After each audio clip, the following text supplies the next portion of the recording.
From wild Montreal to chaotic Indianapolis, we're keeping the theme strong in Japan. Every NARL championship lead battle is within 7 points or less, and just 2 opportunities remain for drivers and teams alike to better their championship odds.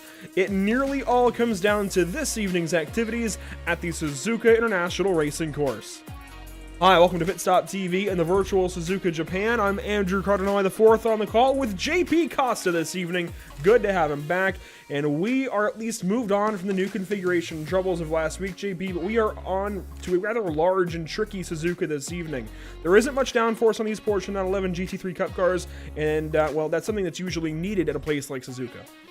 Absolutely. First thing first, it's always amazing to be back with the NARL. I missed being here, Andrew. It's been a couple of weeks, actually, since I've been here. But yeah, as you mentioned, back in Suzuka with the Porsche Cup cars, as you mentioned, lack of downforce in a track where you kind of need a lot of it, especially on the first sector, full of assets, full of high-speed corners. So it's going to be interesting to see how the drivers will manage that lack of downforce to not overstress and overheat those tires on the first and obviously during the whole race itself. It's certainly going to be an amazing challenge, and well, we cannot wait to see what the drivers will have in store for us.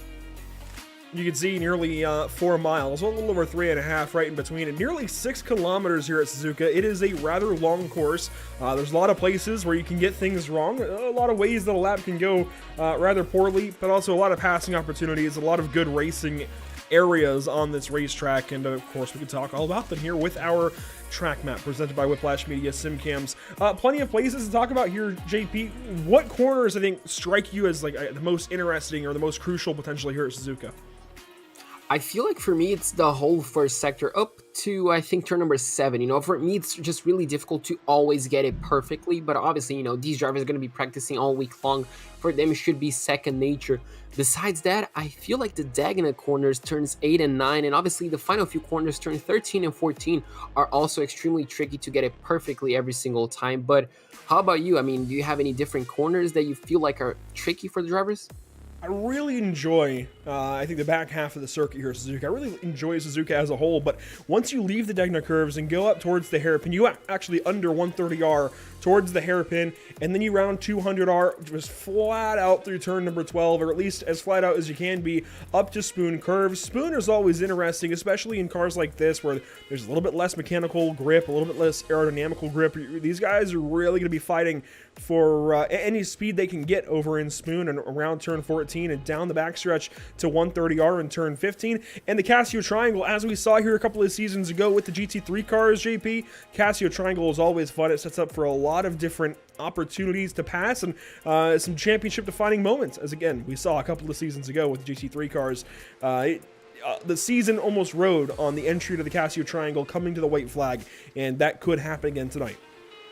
Absolutely, it certainly could, Andrew. As you mentioned, in the pre-race show, 7 points separate all the categories, so around 7 points, so it's definitely very, very close. And a few mistakes could decide the championship. It's going to be difficult, but it's certainly going to be interesting to see how Dino Filippa and how Scott Reiser defend their lead in the championship. Okay, see standings here on your screen. Victor Miranda only 6 points back after Indianapolis. Lauren Zavniel now into the 3rd spot. Eric Goldner stays held tight in 4th. Matthew Dench moves back into the top 5. Giuliano Romagnolo moves into the 6th spot. Fabio Zamperlini there in 7th. And Rafael Bonifacio, Bruno De Carmo, Ricardo Rico, they make up the rest of the top 10. Ricardo Rico, by the way, dropping from 3rd to 10th in just one race last week at Indy. Scott Reiser now, is still leading in Pro-Am, now over Ryan Kerr by only 7 points, and Trey Drawhorn moves into 3rd, and Trey Drawhorn is actually in a position to fight for this championship, considering he missed the first couple of races. That's pretty astounding, I think. Mitchell Johnson, Miguel Colon wrap up the top 5 over there, and you can see all the way down to Brian Zinn. The Pro-Am class is getting a little bit spread out as we head into the final 2 rounds of this season. And on the amateur side, JB, look at this battle. Bobby Flack and Drew Swink 7 points apart, then Stacy Bertrand, Chase Wilson, Chris Sanchez 1 point apart each, and then you get some more ties. Ronaldo Carlos 1 point ahead of Brandon Louvier and Kevin Simpson, who had a lot of trouble last week at Indianapolis. Ilya Speaker there in 9th, only 2 more points back, and David Stevenson completes your top 10. Then there's ties on the other side. Matthew O'Leary, Scott Angelo, teammates there at Maradness, and even Phil Bedurka and Mike Braun tied at 19th. Yeah, absolutely. It's extremely close throughout a lot of positions throughout the top 20. So a lot to be decided still, Andrew. Obviously, a few drivers cannot fight for the championship, but they still can improve their championship standing. So it's a really, I guess, hard racing or hair raising, I should say, round that we're gonna have here today. Not a lot of room for error, and some drivers definitely cannot afford any type of errors here today. Yeah, I think realistically, you're looking at your top 5 here on the amateur side, which of course is racing first this evening, as always. You're looking at your top 5 for a championship battle. Most notably, I think, well, your top 2, of course, Bobby Flack, Drew Swank. They are the 2 that are really in the throes of this fight. But let's not count out Stacy Bertrand, Chase Wilson, Chris Sanchez, and really even Ronaldo Carlos and Brandon Louvier, Kevin Simpson. They could potentially be within striking distance if everything goes their way. I don't think any of the top 9 drivers are out of this championship just yet. And with that in mind, let's check out our schedule as we ran through this season. All Formula 1 tracks at some point in time, even by technicality. Suzuka this evening, round number 7 here on August the 4th, 2022. It's Bathurst next week, JP. What do you make of these final 2 rounds? Oh, they're just unforgiving, aren't they? You come from Indianapolis, then you come to Suzuka, all the way across the world. And then obviously you stay on that part of the world for Bathurst as well. Obviously, the walls are going to be extremely close to you, the mountain, all that sort of stuff. So it's interesting, if we're commentating, because obviously we don't have all the pressure that the drivers are feeling. But if you're leading the championship, your heart is going to be in your mouth to make sure you don't do a single mistake throughout these 2 races. And as you can see right here, Milan Harris currently leading, and not by a huge margin. Some cars on track here is Ronaldo, there we go, Carlos in car 22, 3rd currently in practice, Chris Sanchez 5th in car number 5, Ilya Speaker, Stacy Bertrand, Matthew O'Leary in the top 10, Mike Braun as well. Brandon Louvier comes into tonight in a pretty crucial spot in the standings, needs to make up a lot of points to keep himself even in the potential area to fight for this championship, but he's a little ways back in practice in the 11th position. And Drew Swank, somebody who comes into tonight, 2nd in the standings, is 15th in practice as we switch on over to qualifying. So some drivers certainly needing to make up a lot of points tonight. They've got to do better than they did in practice in those couple of situations, and hopefully they will do exactly that. Cars now getting on track, though, for qualifying. JP, here we go. Car 9, one of the first on track. It's Thomas Amos, John Kroom out there as well, and even Milan Harris in car 69 that won a couple of our races earlier in the season. Absolutely. Drivers are going to be going early, I guess, to get the most amount of laps, Andrew. Even if you finish your qualifying laps, as we mentioned time and time again, it's just important to get that little bit of practice. You can see there the track temperature currently sitting at, is that 90 degrees Fahrenheit? You can see the air at 71.5, so it's a bit warmer than we've seen, so should make it even more challenging, shouldn't it? Thankfully, it's not quite 90. It's 80 degrees Fahrenheit, 72 in the air. Not too warm, but the winds, it's staying maintained, sustained, I guess, at about 12, 13 miles an hour out of the east. I'm not sure exactly which way that sweeps across the track, but that is actually a pretty heavy wind. We should probably look into that. That's a lot higher than I would have expected here for Suzuka. Really high winds. Yeah, really high, really strong winds as well. Could be interesting, obviously, in that first sector on the S's. But other than that, it's... I'm trying to look at a map here real quick. Never so the Soggy Waffles. That's coming from Spoon Curve down the backstretch. That's going to be one heck of a tailwind for these guys down the backstretch here. Yeah, it's going to be interesting to see, even if we could, I guess, compare, the top speeds between these cars and maybe even the pro session that we're going to have later on if the winds do change. But yeah, the tailwind is going to be absolutely massive. So could catch as well a few drivers out, Andrew, arriving with that extra speed down into, the Casio section. That could catch, a few drivers out on the braking zone. Just checking out some paint schemes on track so far. Billy Bowerman out there in car 102, but we're actually looking at Philip Bedurka. Got completely mixed up with names for a minute. Bobby Flack in car 88. He's been big time, I think, in this series, and I think one of the biggest surprises currently leading the standings here, JP. See, I got out of my JP thing, and I got to saying Emerson. Got used to saying Emerson. Now I got to get back to saying JP here. See, it's just not working. But Bobby Flack, 6 points ahead of the rest. Drew Swank and everybody else in the standings. We got to look for this guy tonight. Car 88 is flown under the radar all season long and is suddenly in a position to win this championship. Yeah, he's doing really well, and the pressure is going to be on him to perform. Obviously, he's the championship leader. He has to defend that lead, so he's going to have a huge amount of pressure, not only, I guess, from his fans and obviously his team as well, but from himself to make sure he exits tonight as still the championship leader. Obviously, the hard work is going to start right here, Andrew, in qualifying. Make sure he gets that perfect lap. And, well, it looks like he's managing it through quite nicely through the SS section, but we're going to have to wait and see how it compares to his fellow competitors. Car 88 working through turn number 7 of the Dunlop curve. I'm a little bit out of practice, I guess. I missed this past Sunday with the MPI Cup Series at Indianapolis Motor Speedway, so a big thank you to Emerson Arden and Ed Shearer for covering for me this past weekend. But as we get back into the swing of things, Bobby Flack now working up to the hairpin.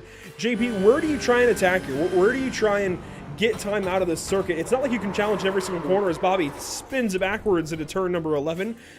Just like that, you can't attack in every single corner. Sometimes you've got to just sit back and, well, take it to the teeth.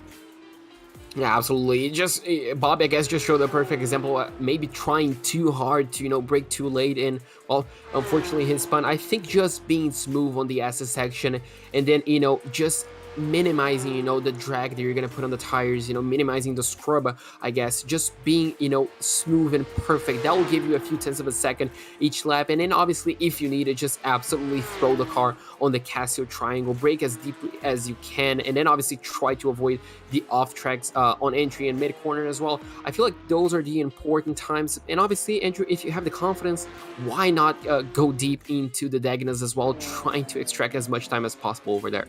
Milan Harris currently first in qualifying. John Kroon, Ilya Speaker, and Diego Era making up the rest of the top 4 ahead of Chris Sanchez, Joe Nagy, and well, things are moving around. Here's Kerry Corcoran in car 28.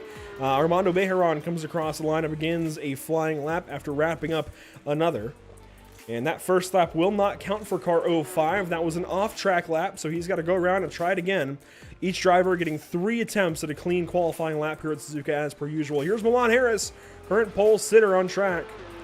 And he has got a fittingly 0.069 second advantage over Stacy Bertrand currently, who is in the second spot in car 52. Those are teammates, though, from Rockefeller Racing controlling things right now, and John Kroon is not far behind, although Ronaldo Carlos is in the middle of that trio, and even Quattro, or something, if you will, because we've got 4 Rockefeller Racing cars in the top 5. Ilya Speaker is the 4th of them.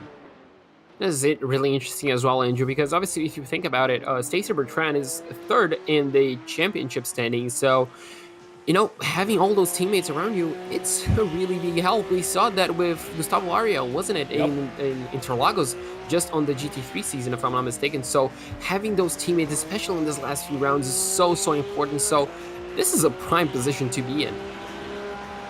Definitely is. I think teammates are always a good help to you. No matter the racing discipline, no matter the tracks or anything like that, no matter the series, teammates are always good to have, and Stacy Bertrand showing that a little bit here this evening in the middle of this championship fight with Bobby Flack, Drew Swank, and some more, and in a really good position. I think Stacy can definitely put together a run these last 2 races to fight for the championship, but it's a matter of what those 2 guys ahead of her do in Drew Swank and, she's going to spin there in turn 14. But Drew Swank and Bobby Flack are the 2 drivers, I think, to watch tonight, and depending on how their races go, we've got to look behind them. And Drew Swank currently in the 11th spot in qualifying. That's got to pick up. He and Bobby Flack need a lot more positions than that in their qualifying effort. Yeah, absolutely. Especially when you consider, Stacy is up in 2nd place and so close to the pole sitter. So it definitely shows that the 52 has pace around this racetrack. So whenever you have, a championship contender only, a few tenths of a second right now, 3 tenths of a second, as Ronaldo puts in a great lap. Wow. You really need to pick up the pace. That came out of nowhere from the 22. What a lap, Andrew. Now we're going to have to see what everyone else does. Bobby Flack only, I should say, a second off the pace. So that is not good enough right now for the 88. No, it is not. Bobby is way off the pole and way off of a lot of his championship rivals right now. In fact, let's see, he's not way off of Drew Swank. He's actually 1 position behind Drew Swank right now. They would be starting side by side.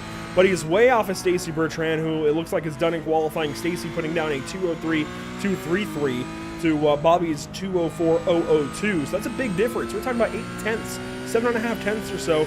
And even if you look to guys like Chase Wilson, I don't see Chase here this evening, actually, which is very interesting considering where he is in this championship battle. It's just, they've got to qualify better. They've got to race better, too. And Qualifying speed, I know, is not everything, JP, but it's a good indicator as to how you're going to do in racing, considering it's the same setup here in the amateur side. You've got to be a little bit higher, I would think.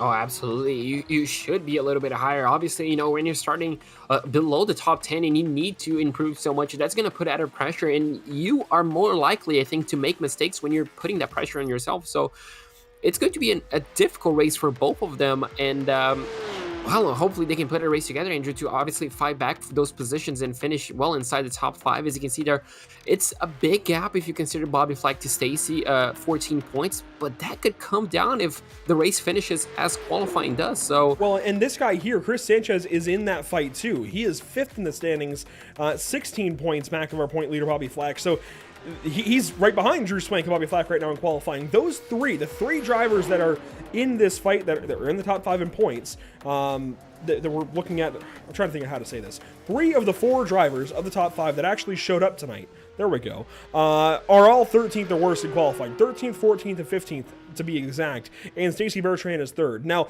again, qualifying does not necessarily always translate into the race, but when you start 10 positions higher than the guys you're trying to fight, that's a good start, and it's not going to be easy to pass here. I know there's passing opportunities, JP, but that doesn't make them easy.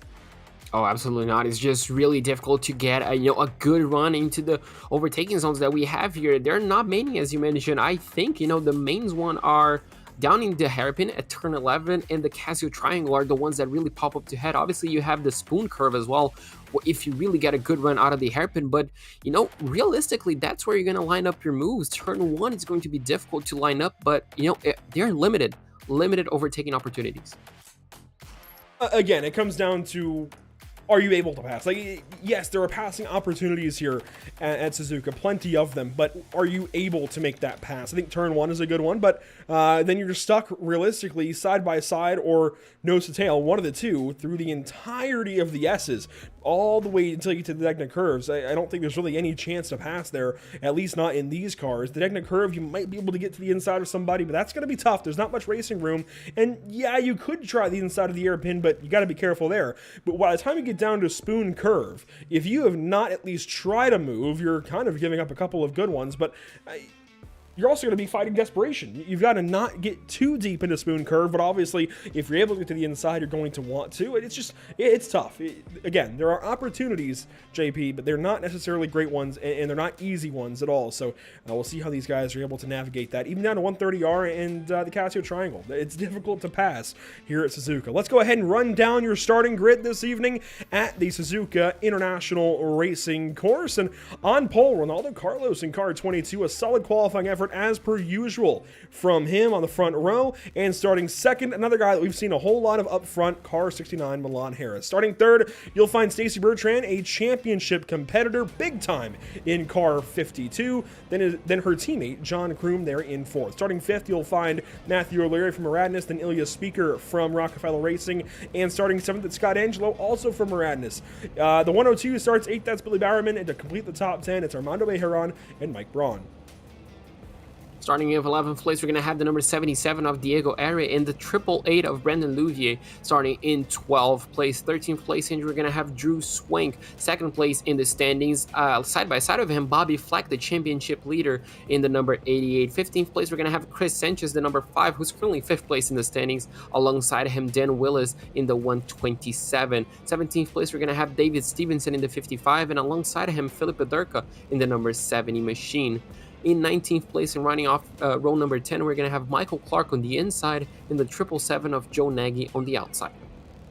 Starting from the 21st position, you will find car 79, Sully Sad, alongside of Thomas Amos in position number 22. And starting 23rd, you'll find Kerry Corcoran just to the inside of Joshua Benjamin. And that is it. 24 cars on the grid this evening from Suzuka. Let's release them to turn number 1. Green flag is out at Suzuka, and we're racing in round 7.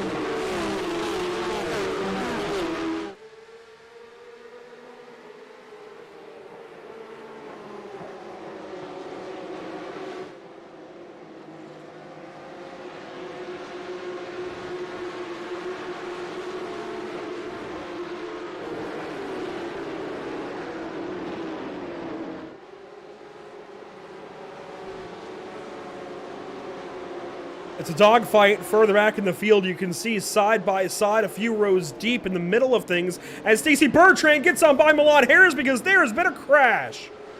Oh, a huge crash. Looks like just outside turn 7 on the end of the S curve. You can see there one car just trying to rejoin, and you can see there the number 69 with huge amount of damage to that front end. Andrew, that's gonna force him back to the pit lane. As you can see right here, the leader already has quite a few car lanes up to second place, and then we're gonna have, looks like we could see a small battle right here for third as we head down into the hairpin. Carlos clear nearly of the entire length of the hairpin. There you see Stacey Bertrand second. Third is Matthew O'Leary. Fourth, John Kroom, as they work through turn 11 for the first time. And now is when the field really gets single file, JP. It takes a few corners here at Suzuka. There are opportunities to at least stay side by side, but once you get to the hairpin, man, it really strings these guys out and starts to build some gaps. Oh, Diego slams it into the inside of the spoon curve and will make that pass, but I don't think that's going to stick on exit, and Brandon Louvier goes right back on by. That was for 8th position, ladies and gents. That was aggressive. And Chris Sanchez has a problem here on lap 1. Oh my goodness, the 5th place points driver is destroyed.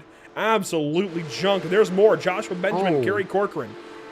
On the exit of the spoon curve, you can see there, well, as we cut back to number 5, you can see a few extra actions. You can see down here into the Casio Triangle, even a 130R. Does look like Stacy Bertrand looks like went wide on the first part of the chicane, but looks like rejoined it safely. And you can see here the rest of the field. Oh, there goes Philip Paterka. Turned around by a Sully Sad, it looks like.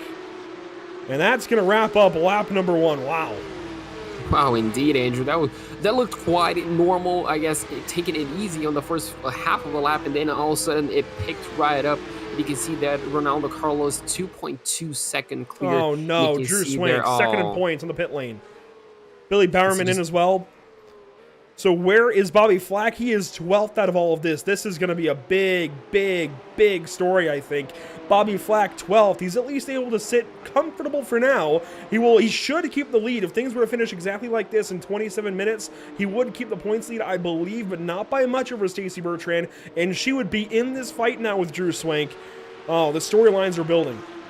Yeah, not only that, Andrew, but obviously the momentum as well. You know, you're the championship leader, you finish outside the top 10, and then suddenly you have a new championship contender who's inside the podium. So it could, you know, it's obviously not going to be decided today, but the mental side of things as well could really be a big factor. As you can see now, Bobby Flack could be lining up for a move down into the hairpin, but we're going to have to take a look at what happened exactly on the first lap. Let's go back here to the grid and see exactly what went on. This is the start of things.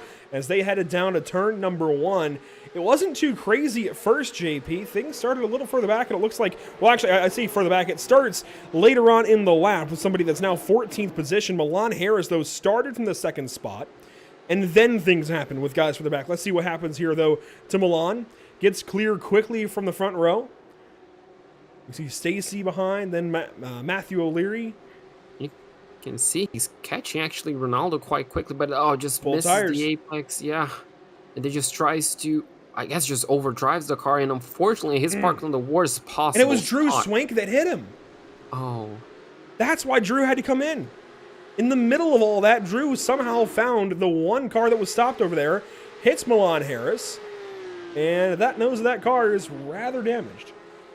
yeah, you can see there was enough damage to bring him back into the pit lane at the end of lap 1. He decided not to, well, just try to, I guess, drag the car out to the finish, but unfortunately for him, that's really going to cost him, and you can see he's already back to 22nd place.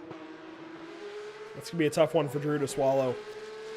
Now, if it were the pro race and maybe you could, take a pit stop early, I think things would have been different, but here in the amateur race, you just want to get that damage fixed as quickly as you can. We're not working with a fuel stop in this race, so he's just got to get that damage fixed, as he did, and get back on track. So he played the right strategy. It's really unfortunate given the circumstances. 5 minutes complete here at Suzuka. Ronaldo Carlos, Matthew O'Leary, your top 2. Stacy Bertrand, I think the big story so far, JP, considering, well, I guess the big positive story so far, considering she's 3rd and the rest of her championship competitors are nowhere to be found. Granted, at least Bobby Flack is still running without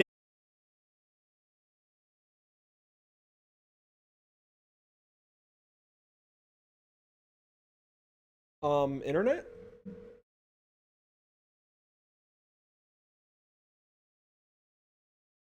Internet? Uh, I just dropped out of the race.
It seems like it might be a bit of a shaky connection, but we should be back at least for the moment in time as we battle connection issues apparently here during round number 7. But let's get back to it, JP.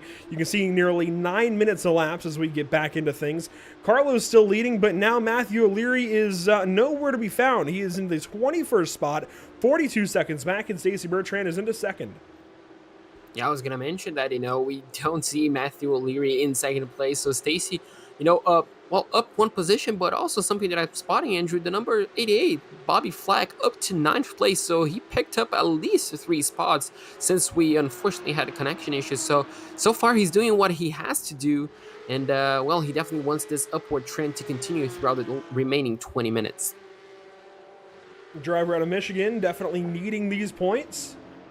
That said, he's still 7 positions behind Stacy Bertrand, who he cannot allow to get these kinds of points on him. This kind of day is going to be 7 or 8 points or so. That's going to cut the deficit in half or more.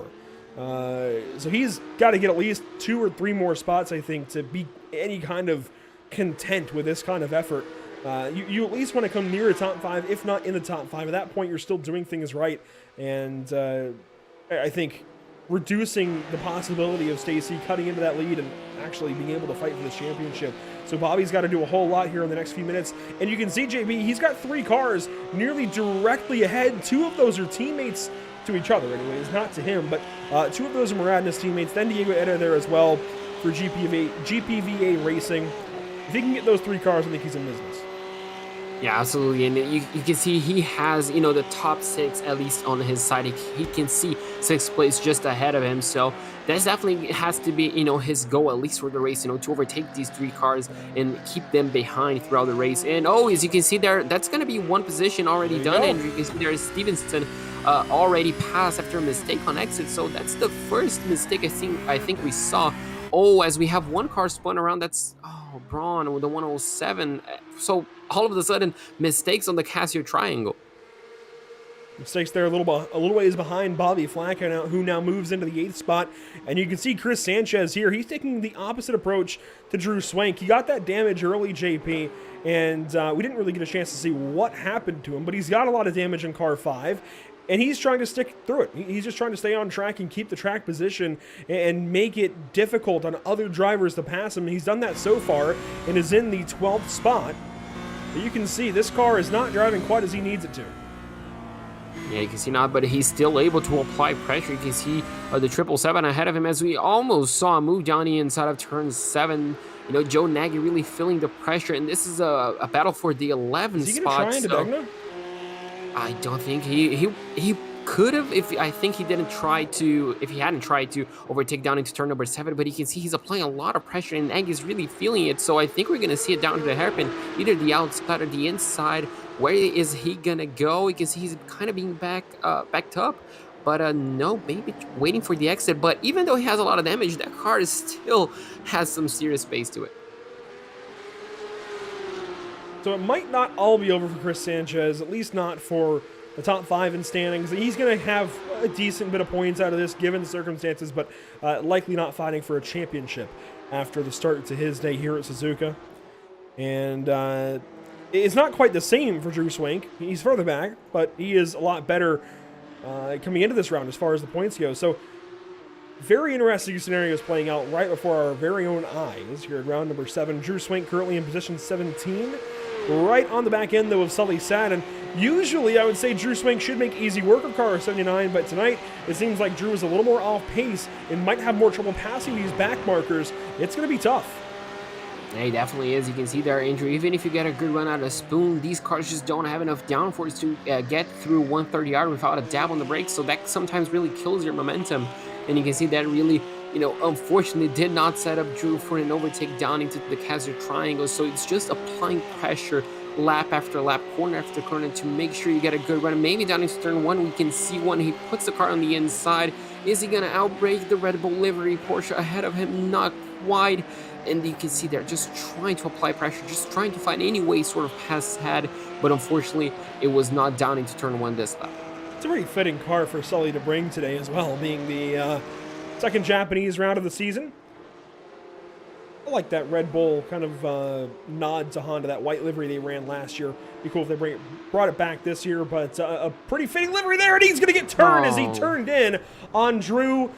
It's hard to say if Drew had that corner, but he was at least there, and Sully came over. That is absolutely a racing incident.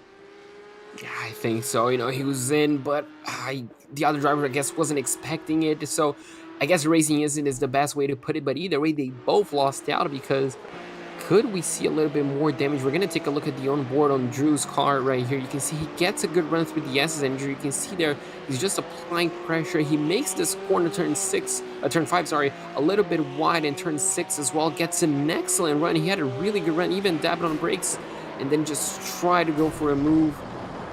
And yeah, unfortunately, the contact happened on the apex. This incident, and both drivers could have avoided things. And I want to kind of break this down corner by corner. So Drew tried into turn 1, and then we'll see here he's just flat right behind him. And at this point, JP, as we talked about with the track map earlier, once you leave turn 1, there is not much opportunity to pass. But Drew is going to try that here in a moment, and you'll see why. Through the beginning of the S's, there isn't much going on. These guys are matching each other pretty nicely. But then, Sully Sad gets a really good run here through turn number 4, and that launches him over to the right side of the racetrack for turn 5. It's a very early apex for him. He stays in the curbing, and he's carrying way too much speed there on exit. He slows down big time on exit, and at this point, you've got to know you're slowing down. Cars behind you are going to look, but at the same time, Drew Swank lunges into turn 7, somewhere that we really don't see that ever. There are not passing opportunities realistically through the S's here at Suzuka. I think a driver that should have had his eyes up on his mirrors after a mistake, and a driver that maybe shouldn't have lunged right there, both just met in the middle. Yeah, absolutely. I think Drew even got a dab on the brakes as well, so that kind of killed his momentum, and then he decided to go for the move. That bit of hesitation could have also contributed a little bit to the incident, but yeah, as you mentioned, it's difficult to overtake through the S's, not impossible, but sometimes, in such tight corners, sometimes that will happen. Meanwhile, you can see there the number 52 of Stacy Bertrand currently holding a comfortable second position, Andrew. Luckily, they have the 06 right behind Eli Speaker, the teammate as well, kind of acting like a rear gunner, I would say, to make sure he protects the number 52 on that second place position. Meanwhile, the 22, he's checking off, isn't he? 3.7 seconds almost clear but that gap of first is coming place. Down. Is it? So could it be the tires, wearing a little bit on their early push? That gap was initially 5 seconds or so, and I think maybe, if anything, now Ronaldo could be seeing the extent of his gap and trying to use some of it up to save tires. I don't think he's losing pace necessarily just trying to, I think, play this race smart. Understand that it's a 30-minute race, not a 15-minute race, not even a 20-minute race, and he's still got to go 13 and a half more minutes here at Suzuka in order to wrap up this win, and that is going to be to the effect of about 7 more laps here. We've gone just past halfway of a 15-lap race. So it's just, as you mentioned, right now I think it's just controlling pace. That would be a better way to put it, just controlling the race, managing that gap. If he has a pace on his pocket, he can definitely use it to create a bit of a gap to the number 52 right behind. But other than that, it looks very controlled. Meanwhile, this battle for second place, it involves 4 cars, Andrew. But, I mean, if you're the 52 right here, you're in the best position having your teammate right behind you, aren't you? Yeah, I would definitely say so. Stacy's in a really good spot. Ilya's not going to fight her. Armando Bejeron has a lot of work to do to get to her. And John Kroom behind Armando is a teammate as well. And let's talk about the run that Armando is having, by the way. Position number 4 right now. We've not seen this out of Armando Bejeron all season long, but it's good to see the Wahooka Racing driver back where he belongs, inside at least the top 10, if not also the top 5. A good run for Armando today. It's been a rough season. We've seen Armando be pretty good in past seasons in the amateur class, JP, and today he's right back to it. And, that's sometimes the thing that I like about, fixed car racing or the same model car racing like we have in the Porsche Cup car. Just having, drivers excelling at their favorite tracks. Sometimes you can have a bad season, but once you come into that track of yours, everything just connects and you can get an amazing result. And that's exactly what we're seeing from Armando tonight. So watching Armando Bejeron work around in the 4th spot. Somebody else to talk about, 6th place, Bobby Flack, now up ahead of Diego Eda as Diego fends off Brandon Louvier. This is getting tight right here. This is for the 7th position now as Bobby Flack is up another spot. So JP, he's doing exactly what we said he had to do. Make those spots up and negate the fact that Stacy is running 2nd. Move up into the 6th or even the 7th spot if he's able, or the 5th spot if he's able, but I don't think that's going to happen as Brandon sets up for the inside of 130R and Diego flinches over. Oh, that was aggressive. I don't think Brandon's going to take lightly to that. Yeah, and I don't think either. That's sometimes the advantage as well of having to brake on the 130R. Could set up for an overtake, but you can see just how much time he lost, Andrew, unfortunately, due to that, I guess, failed attempt at an overtake. But he has plenty of time to get that gap back up. Now it's nearly a second. So yeah, he definitely wants to get that gap back up, trying to get that position and move himself up into 7th place. But coming back to Bobby Flack, I mean, he did everything he needs to do. Right now, the gap is around 6 seconds to the nearest car. If he has enough pace, it could be possible, but we're just gonna have to wait and see. It's difficult to call it a failed overtake attempt at the 130R. He tried. He was there, and Diego came over and said, nope, you're just not passing yet. So that goes down to the drivers and how they want to police that. I know in some series, drivers would hold their ground and not let that driver come over, and obviously in some other series, like we just saw, Brandon Louvier, nice and pleasant now, but we'll see if he holds his ground a little bit later on and says, no, you're not going to block him like that into 130R. And it is a passing opportunity in these cars, I think, for sure. You can absolutely slide by somebody, as Dale Jr. would say, a slide job. So I think 130R in these cars becomes 100% a passing zone. It's a matter of how you approach it and the run you have up to that corner is now Brandon Louvier sitting back a little bit into the hairpin. I think he's definitely been phased. He's definitely maybe in his own mind, or Diego got into his mind a little bit because he's just not taking these corners the way he needs to. No, absolutely not. You can see a bunch of mistakes happening just on this small section that we were on board of him. So really suffering, I guess, a little bit. As we cut further behind, you can see here a battle between 2 damaged cars, Andrew, actually. This is really interesting. This is Milan Harris, looks like, in Sanchez, isn't it? Yep. Just battling for the for the 10th position. And you can see 2 very damaged cars, both on the front end, actually, but both of them with strong race pace so far. Yeah, both really big impacts early in the race. And we saw Milan Harris's issue where Drew Swank hit him. We didn't quite see what happened for Chris Sanchez, but Chris, again, just doing his best to fight through it. I think Drew should have probably done the same thing looking back, but he also might have had a meatball that we don't know about, so that might have been it for Drew Swank. But Drew Swank is down at 17th, and realistically, JP, with where Bobby Flack is, Drew and Stacy Bertrand are going to be in very similar situations next week, and actually, no, I think Stacy Bertrand will squarely be 2nd place, probably about 10 points back. Give or take a spot or 2. And Drew Swank is going to be probably 16 or 17 back.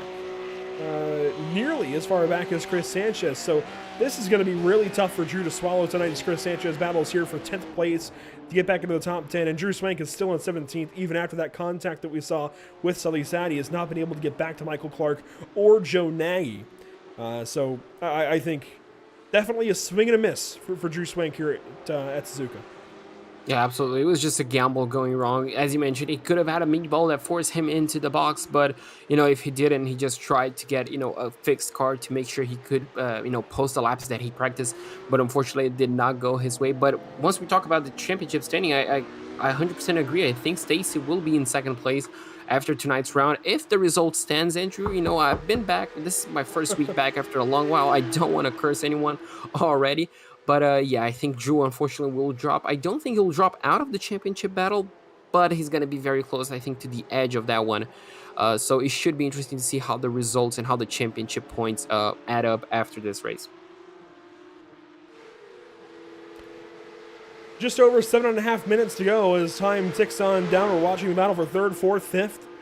Stacy Bertrand in second, a little ways ahead of these guys as they work now into 130R and Aldo Carlos leading. Let's talk a bit about our partners here at the North American Racing League and what they're able to do for this series, and it's a whole lot. That's the answer realistically, but VRS, Virtual Racing School, Mariadnes, Tam Livery, and JS Consulting all do so much for us here at the North American Racing League and put forth such great efforts to make sure these guys have exactly what they need in racing and are able to excel. And I think, seriously, it comes down to what they can provide for each of these drivers. You think about Virtual Racing School and the VRS setups and telemetry logging and telemetry comparisons that they're able to provide. I think VRS is a step ahead of the rest in that regard, and certainly Mariadnes is right there as far as the coaching side, a step ahead of the rest with coaching.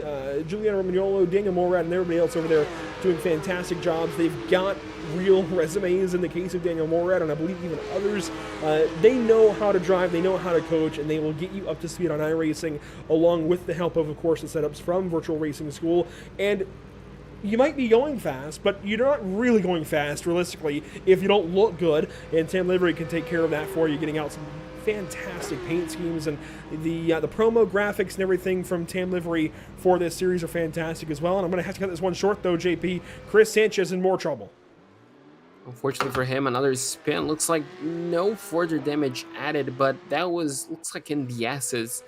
Just from that short POV, we're gonna get a replay shortly, but yeah, unfortunately a race gone from bad to worse, and yeah, looks like it's going to be on the first sector. One of the more crucial pieces of racetrack, the S's here at Suzuka. Let's go on board with Chris Sanchez as he ran to the 11th position and just tracks out wide, and yep, that's easy to do. There is no shame, honestly, in catching a little bit of grass through the S's trying to carry speed. And that was, I guess, millimeters of grass, centimeters of grass that he caught with those outside wheels. So a problem for Brandon Louvier and Diego Eda battling for the 7th and 8th positions. They are crashed out of Spoon Curve. 5 minutes to go, and they are both barely hanging on to top 10 runs now. This is terrible for each of them. Let's see what happened. From the perspective of the Texan, Brandon Louvier, looking up ahead at Diego Eda. This is into Spoon, turn 13, and then turn 14. He just hit him. Oh, yeah, just got a way better run and somehow didn't check up. Andrew did not lift, looks like. And unfortunately, that takes them both out of the top 5. Even almost the top 10, as you mentioned, sorry. Yeah, they were battling for 7th and 8th, and I gotta be honest, I'm kind of confused as to how this is even an incident. Brandon Louvier sees the big black and orange car ahead of him, and I get it, he's got a better run, but you can't drive into the car where this is what happens. Really unfortunate for Brandon. I mean, he's just trying to carry speed to the corner, I get it, but yeah. At some point, you got to recognize that car is maybe doing something differently and not hit him. Yeah, as you mentioned, just carrying more speed. I guess he was just expecting the corner to widen up a little bit, maybe just to drive through, but unfortunately for him, definitely did not work out. And not only did it take out Diego, but also took him out of a further, I guess, a better finishing position. So really unfortunate, really weird incident as well. That is one of the weirder ones I think we've seen this season. Certainly one of the weirder ones we've seen in wheel-to-wheel battle like that. Just an odd one. And An unfortunate one for sure.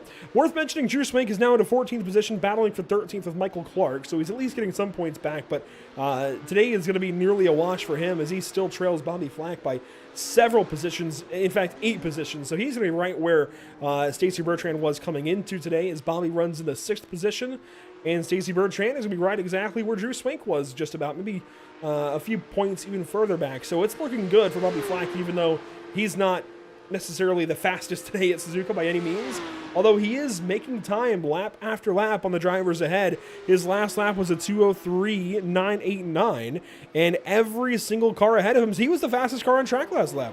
Every single car ahead of him in the top 5 was at a 2:04.5 or worse. I was just gonna mention, that gap was around, 6 seconds as soon as he got up to 6th place. Now he cut that down to 4 seconds, so on clear air, this car is working. So Andrew, just odd mistakes on qualifying could have possibly taken him out of a possible battle for the lead. So it's just going to be what could have been for Bobby Flack. But so far, his race pace on clear air has been absolutely excellent, looks like. In that lap, he was just a little bit slower than Stacy Bertrand and Ilya Speaker. And actually just a hair slower than everybody ahead of him aside from Ronaldo Carlos. But still, really good pace at this point in the race from Bobby Flack, and showing that I think he should be in a better position. Just something happened in qualifying, and like I said, qualifying isn't everything, JP, but when you start 10 positions behind somebody you're battling in the standings, this is the result. Bobby Flack is still 4 spots behind Stacy Bertrand, and that's 6 seconds on the racetrack. So again, it's not everything, but it's certainly something, and it's a big something. Yeah, absolutely, and that's... I don't know, in my mind, it's just what could have been, if it wasn't for the qualifying mistakes, it would have been a really interesting battle to see those two going side by side. But yeah, now 1 minute and 30 left to go, Andrew. You can see the gap between Stacy and the leader is also coming down a little bit. If Ronaldo is controlling the pace, he's doing it excellently, but I wonder if a small mistake right now could cost him the lead. Inside of 90 seconds to go, this will be the white flag here in just a few moments, this time out of the Casio Triangle here at Suzuka. And this is, of course, your amateur race of the North American Racing League Porsche Cup Season number 2. And Ronaldo Carlos will take us down quickly to the Casio Triangle. It'll be 1 lap to go for the number 22, and he's got 2.3 seconds or so. Well, now about 2 seconds to Stacy Bertrand as he exits turn number 18 and comes around to the start-finish line. 1 lap to go at Suzuka. So just a few kilometers, I should say around nearly 7 kilometers, 6 kilometers on this racetrack. So quite a long one, Andrew, quite a lot of places that you could take a little bit easy. As you can see there, the gap fluctuating between 1.8 and 2 seconds. Well, the pressure is going to be on. Certainly, if you're leading this race, you definitely don't want to make a mistake. So it's okay for the gap to be coming down, but it's coming down quite quickly, at least on the first few corners. And Zach Rosar in the chat confirming about what I thought it would be as far as the deficit after this race. If this stays as is, Stacy Bertrand would be about 11 points back, and I was estimating about 10 points back Bobby Flack. So that's pretty close for somebody who doesn't have the points in front of him. But yeah, so about 11 points, 10 points, depending on how these last couple of laps go. And Bobby's got nobody near him. He's clear of David Stevenson by 6 seconds and behind John Kroom by 3. As we're 1.6 seconds back of Ronaldo Carlos here for Stacy Bertrand as we officially take the white flag presented by Whiplash Sim Cams. You can buy this track cam pack as well as this car pack from Whiplash Sim Cams today. Go to Whiplash Sim Cams on Facebook for more information. Whiplash Media, rather, on Facebook for more information. At WSimCams on Twitter as we're working to spoon. For the final time today, at least in the amateur race, JP, Stacy's closing, but I think it's too little too late. Yeah, I think it's just that final lap push, Ronaldo taking a little bit easier on the final lap. And now he comes, he just exited, I think, one of the most dangerous parts of this circuit. So it should be technically a home stretch for him. Stacy as well, just 1.3 is just not going to come this time around. But it's still an excellent race from both of them, actually, from the whole field, as Ronaldo entering the Casio Triangle, braking hard for the chicane, exiting it. And Andrew, after quite a while, we're going to see the Ronaldo back to victory lane. Ronaldo Carlos exits turn number 18, and car 22 is going back to victory lane this evening in the North American Racing League. It is a big W for the black Porsche in Japan.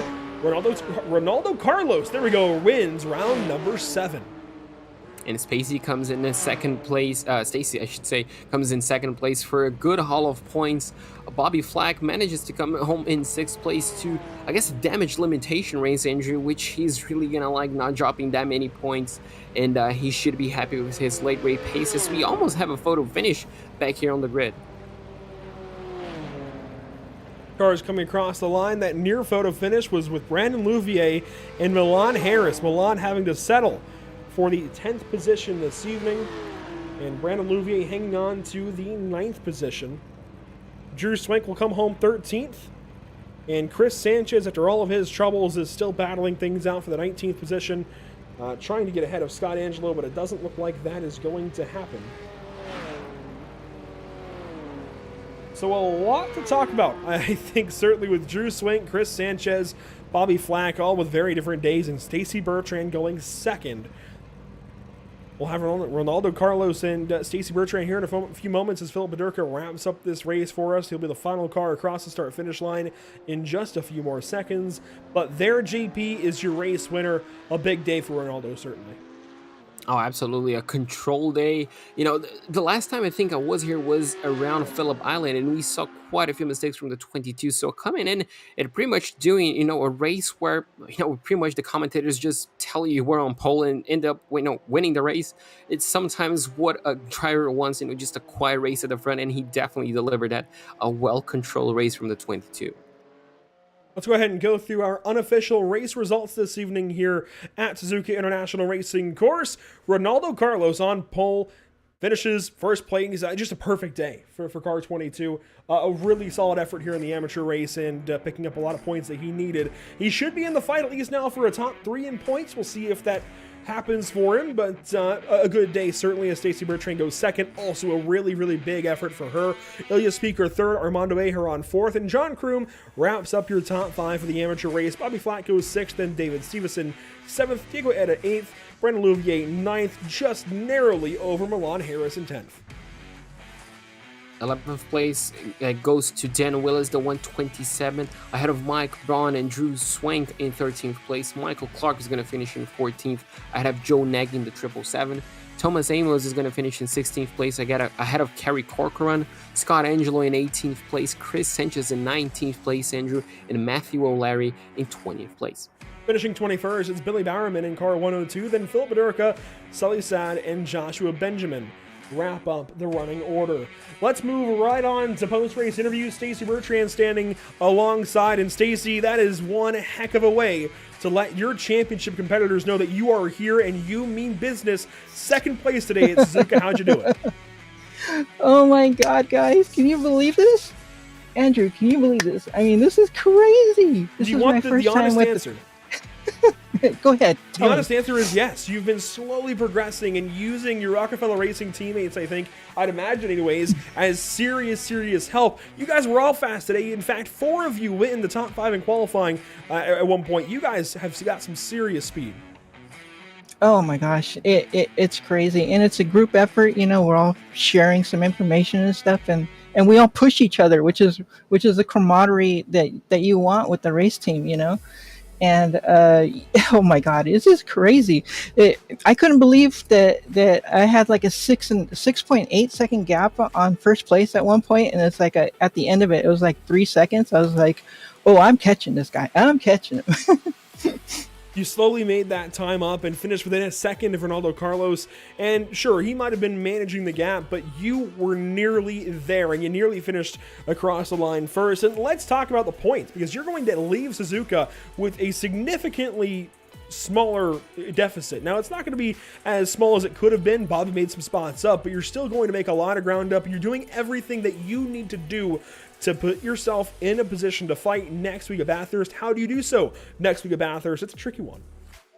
Well, Bathurst is a scary track, and I love scary tracks. I love when you're on the edge and you have to push it, but one little mistake and you're done.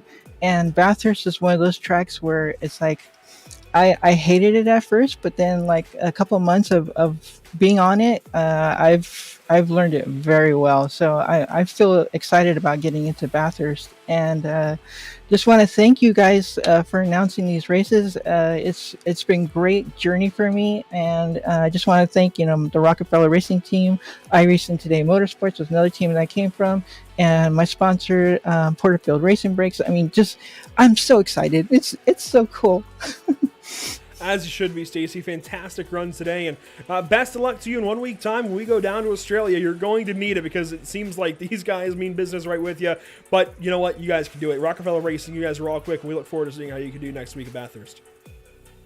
Thank you, Andrew and Emerson. Thank you guys so much, and we'll see you at Bathurst. Stacy Bertrand, second place tonight. Definitely a career run, I think. Did it again, JP, as she wraps up a second place. That might be her first position number 2 of the season.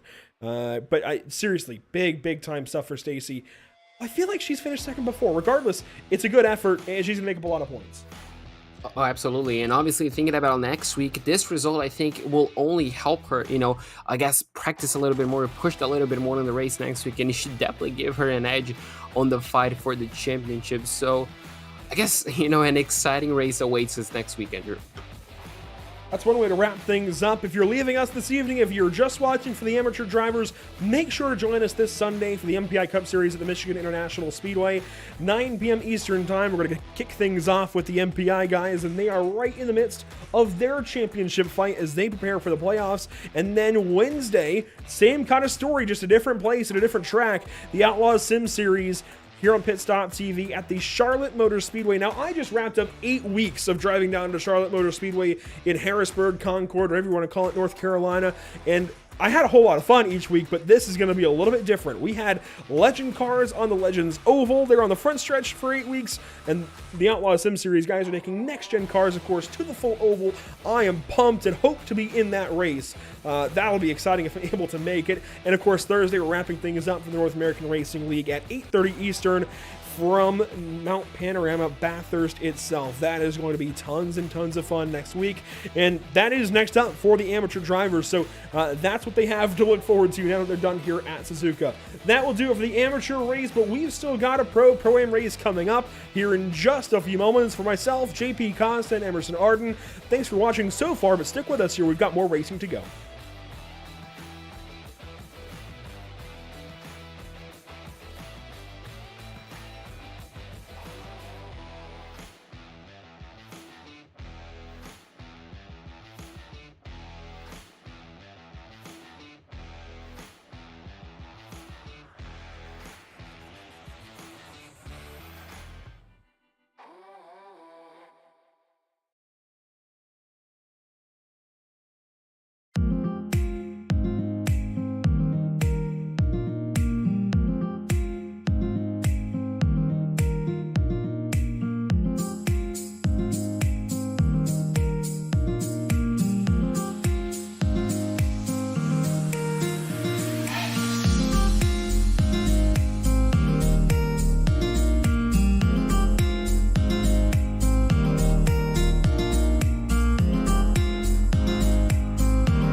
After months of quarantine, we're all interested in how we can become our best self. The team at Permanent Makeup and Cryo is here to help you get the flawless makeup look every day without the extra effort or time. When it comes to your appearance, you deserve the best care that money can buy.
Welcome back to the virtual Suzuka International Racing Course in the virtual Suzuka Japan.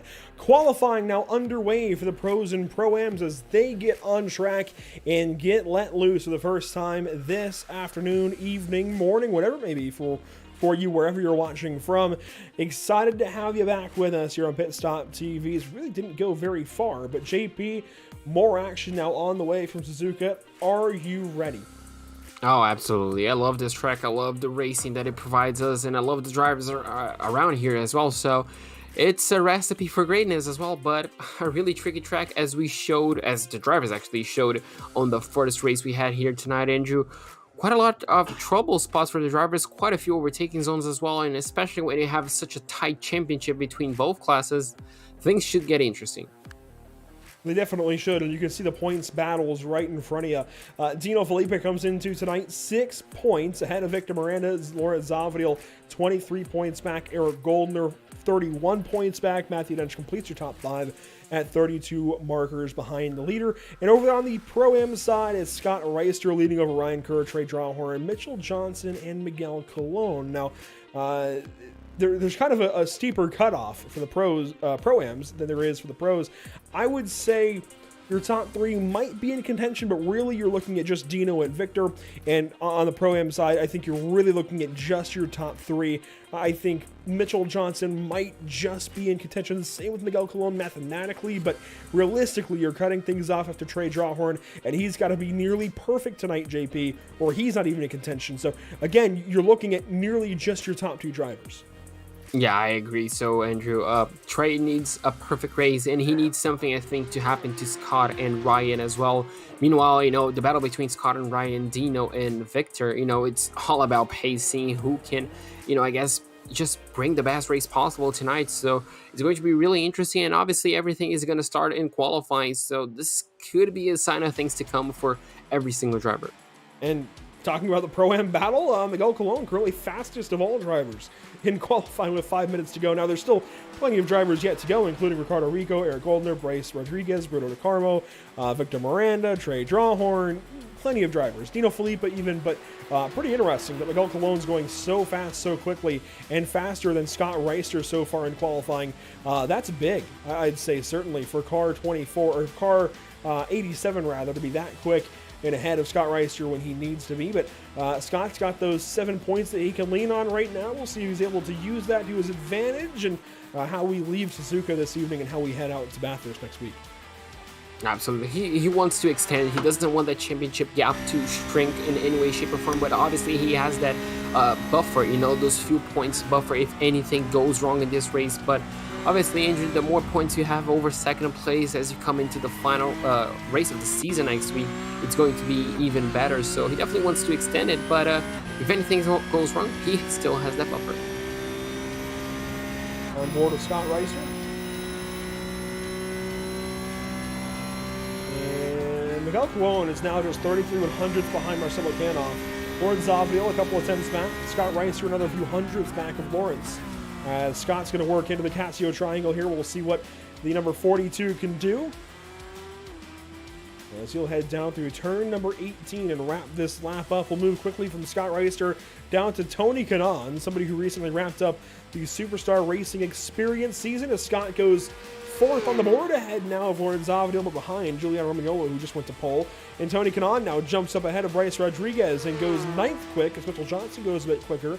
Wayne Castile quicker than TK as well, and Bruno DeCarmo, his teammate, goes to the top of the board. So the Texaco Racing by TK cars are pretty quick. Yeah, it looks like they have the early pace in qualifying. A good lap from Bruno DeCarmo. Less than a tenth of a second quicker, as you can see there. Resende now it looks like he jumped up to 3rd place. So good laps coming in, Andrew. Looks like fast laps coming in left, right, and center, as Victor Miranda now sets quite a blistering lap time, nearly half a second quicker than Bruno DeCarmo. And you can see their number 71 right here, approaching the Casio triangle, trying to improve now, and obviously actually trying to set a lap right here to maybe offset Victor from that pole position. And it looks like he's going to be lining himself up, actually, I think, for a second better run. It's a really weird way to go through Casio, but this will wrap up lap number 2 for Dino Felipe, and it does not count. He got an off track somewhere. It would have been a 201.687, which would not have been pole. That would have been, oh boy, that would have been, I think, 11th on the board, right there with Lorenz Zavadil. He is not where he needs to be right now, is Dino. He could be struggling here today, and Victor Miranda now fastest on his 2nd lap and not taking a 3rd. Interesting strategies these guys use in qualifying for sure. Yeah, absolutely. So that weird line that he used on the Casio triangles, maybe just to set up, a better lap. And obviously he's on his final chance, Andrew. He needs to put in at least one lap. Obviously it might not be pole, but at least trying to find yourself within the top 5 it's definitely going to be necessary. Now Romagnolo as well coming into 130R. You can see they're using all the track available all the way up to the curbing, now breaking into the Casio triangle. Can he improve on his 201.015? Currently half a second away from pole as he exits the final corner. And no, and unfortunately not. He's going to be training his pit lane entries. So will Bruno De Carmo and Victor Miranda. He finished up his qualifying attempts, if I'm not mistaken, so he's just getting a bit extra practice as well. As you can see there, 395 of Dahlhorn, unfortunately, as well, qualifying over. So only a few drivers left on track, Andrew. I wonder if any of them are still trying to improve their lap times. Bryce Rodriguez he's on lap number 3 of his run. Thomas Raley as well, who is in the, well, now 19th position, as Ricardo Rico finally goes on the board. And he will call it a day done for qualifying there in the Arnage competition number 51. Dino Filippa yet to set a time. We'll see if he's able to do so as he heads down to the Casio Triangle this time. And for the final time, JP, with just 40 seconds to go, pops the curbing. That looked legal, but how's the rest of the lap? Is this lap going to count? You sure hope so. As you can see, he crosses the line at 2 minutes and 6, and well, there you go, third place, a tenth of a second, give it or take it, around behind actually Victor Miranda. So a good lap for him, Andrew, a solid lap under all circumstances, and I'm pretty sure he won't be too angry or sad or frustrated about it. But yeah, he's in a good starting position. As you can see there, Bryce Rodriguez 1.2 seconds away from pole, unfortunately, and looks like qualifying is about to wrap up. That it is. So qualifying will come down to a close. Bryce Rodriguez will qualify 15th. But on top of the board, it's Ricardo Rico, Victor Miranda, Dino Filippa, and more. And we'll go through the full starting order here in just a couple of moments. In fact, we'll do so now with car 51 on pole. Ricardo Rico, another stellar qualifying attempt and qualifying effort, I'd say. Car 1, Victor Miranda, reigning champion, will start from the second position. And starting third, it's the guy who's trying to chase, or I guess trying to knock him off the pedestal, but has the points lead, if you will. Dino Filippa in car 71 will start from third. It's a 6-point deficit from Filippa to Miranda. We've got to watch that throughout the course of the day, with Miranda starting with the advantage. Eric Goldner starts fourth. Starting fifth, it's Bruno De Carmo. Then Giuliano Romagnolo starts from the sixth position, starting seventh. Roger Resende in car 69. Ahead, there we go, Marcelo Canoff. And just ahead, actually, Miguel Colon in car 87, a Pro-Am driver, and Trey Drawhorn. Those two drivers will make up your front row of, well, your top two starting positions, your front row, realistically, of the Pro-Ams. Miguel Colon, Trey Drawhorn, both very quick in qualifying. 11th place goes the way of Ryan Kerr. Second place in the standings of the Pro-Am class. Alongside of him, the leader of the Pro-Am class, the number 42 of Scar Reiser. A really interesting, I guess you can say, second row of the Pro-Am category right there, Andrew, in row number 6. Row number 7, we're going to have Fabio Zimperlini on the inside and Lawrence Zavadil on the outside in 14th place. 15th place, we're going to have Bryce Rodriguez in the 26th, and the number 21 of Mitchell Johnson in 16th place. 17th place in row number 9, we're gonna have Wayne Castile in the number 6 and the number 3, and the number 6 of Tony Kanaan in 18th place on the outside. In row number 10, we're gonna have Alex Persian in the number 79 and the 138 of Laui Senti in 20th place. 21st, Thomas Raley in car 98, and Lucas Souza in 22nd.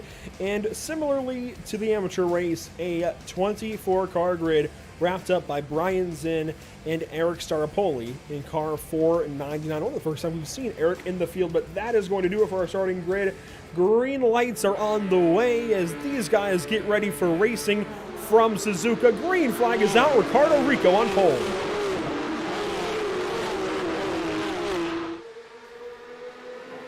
Oh, a big crash.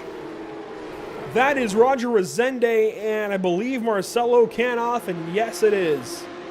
Wayne Castile also involved. Everybody else continues.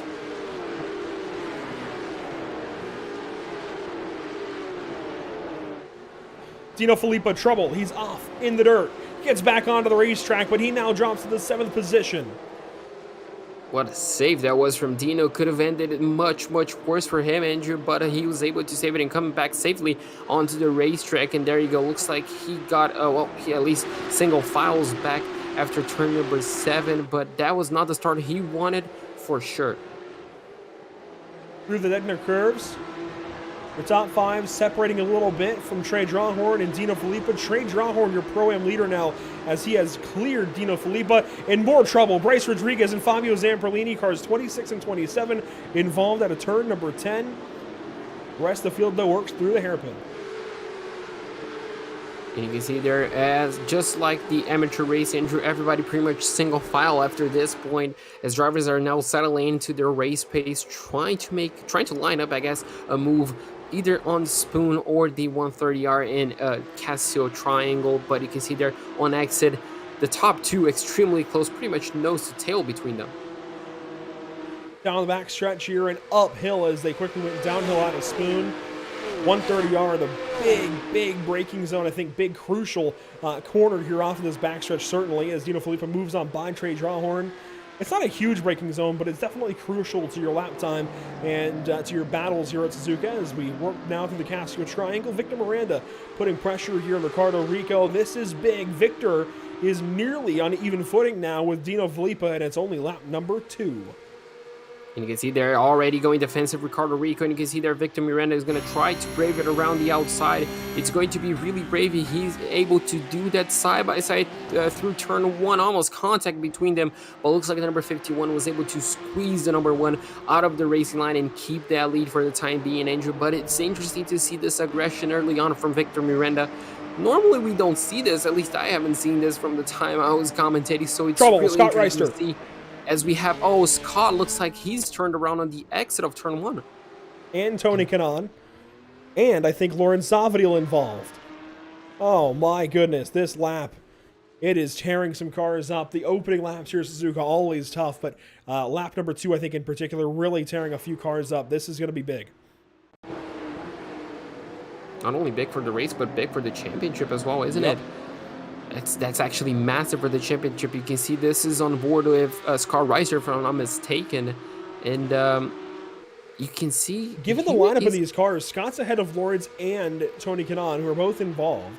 I'd have to imagine Scott might run wide here out of turn number 2 and catch some grass and have an issue. We'll see for ourselves in just a moment as he was trailing the 888 of Ryan Kerr. Comes out of turn number 2 and just gets loose, and Lawrence piles in, Tony follows. Big contact for those 3 cars, a lot of damage for each. Yeah, absolutely. He did the right thing, kind of, just smashing the throttle to make sure the car doesn't spin out. But unfortunately, being lap 2, just going to have cars in close proximity. And unfortunately, that was not enough time, for a reaction. So really unfortunate. That's really going to drop him all the way down to 21st. And I think he may have towed back. Yeah, so just really unfortunate. It could be race over, and this could be not championship deciding, but it's a really big blow to the championship. I do think this will end up being championship ending for Scott Reister, just with how far down he is in the order and how high both Trey Drawhorn and Miguel Colon currently are. Miguel in the 11th spot, that's going to be 10, 11 points over Scott Reister. And in a split field like this, where you're only making points up on, one driver at a time sometimes, points are so much harder to come by in this Pro-Am situation. I gotta believe it's going to be nearly championship over for Scott Reiser. Unfortunately, to see some passes further back, Lucas Souza passing Thomas Rayleigh ahead of Eric Staropoli and Wayne Castile. You also saw Alex Persian battling with Miguel Colon, and Miguel Colon certainly a driver we've got to watch now with Scott Reister down for the count. A 7-point gap in that battle. I guess it's not completely over for Scott, and this could end up being a drop week as well. But very much the potential to be multiple points, I guess, behind Miguel. It might not be as serious as it feels like to me, but it's going to be big. Yeah, absolutely. And especially consider Ryan Kerr is, he's second place in the class, second place in the championship as well. I think it's the worst case scenario could have been. I guess the worst case scenario definitely would have been. I'm saying Miguel Colon is second. It's Ryan Kerr. You're right. Ryan Kerr comes in 7 points back, and Ryan Kerr is in 8th. So thank you for the correction there, actually. I was racking my brain. Ryan Kerr is going to have the advantage, and that is an extra few points. So call it maybe 5 or 6 points that Scott's going to be behind if everything holds. Yeah, so it's definitely the second worst case scenario for Scott, but still a long race to go, Andrew. A lot of things can happen to these guys. I'm gonna knock on wood again. It worked on race number 1 in the amateurs, so hopefully it works around here. But Yeah, so now Ryan needs to just hold that position for the time being. Obviously, if he has an opportunity to attack Trey to get a few extra points, he should. As you can see in there, looks like Dino Filippa just made a move on Eric Goldner, didn't he? Up to 5th place, I think that is. So a good and aggressive recovery drive from him, after that mistake in lap number 1. It's looking good for Dino, I'd say. And you can see there the top 2 trading fastest laps. So it's a really interesting and fun I guess, top 5 race from here on out.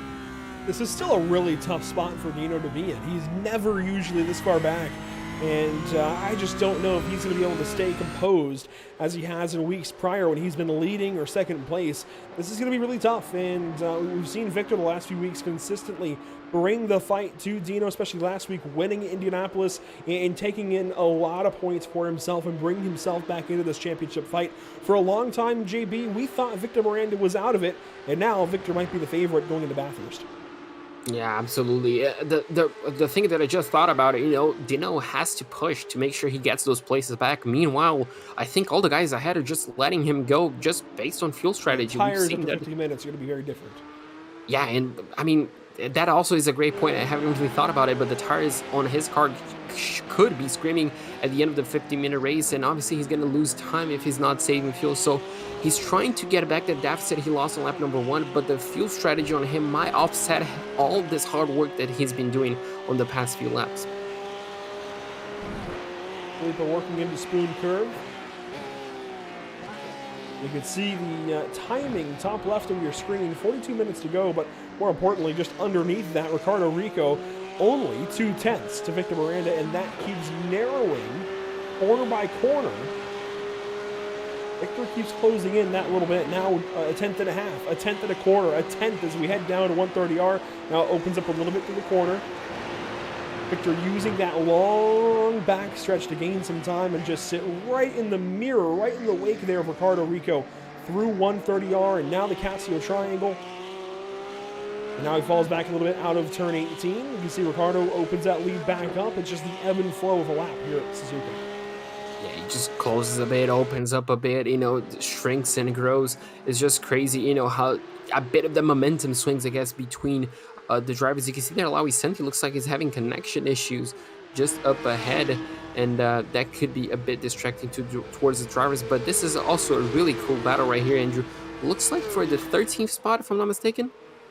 Thereabouts, yeah. Lawi Santi running in the 13th spot. Brian Zinn leading this train in 12th. And Thomas Rayleigh just ahead of Wayne Castile. Wayne went way off track, extending a little bit there between 1 and 2, and now crashing out of the second corner. Wayne Castile noses it into the barriers. That's going to be tough to swallow.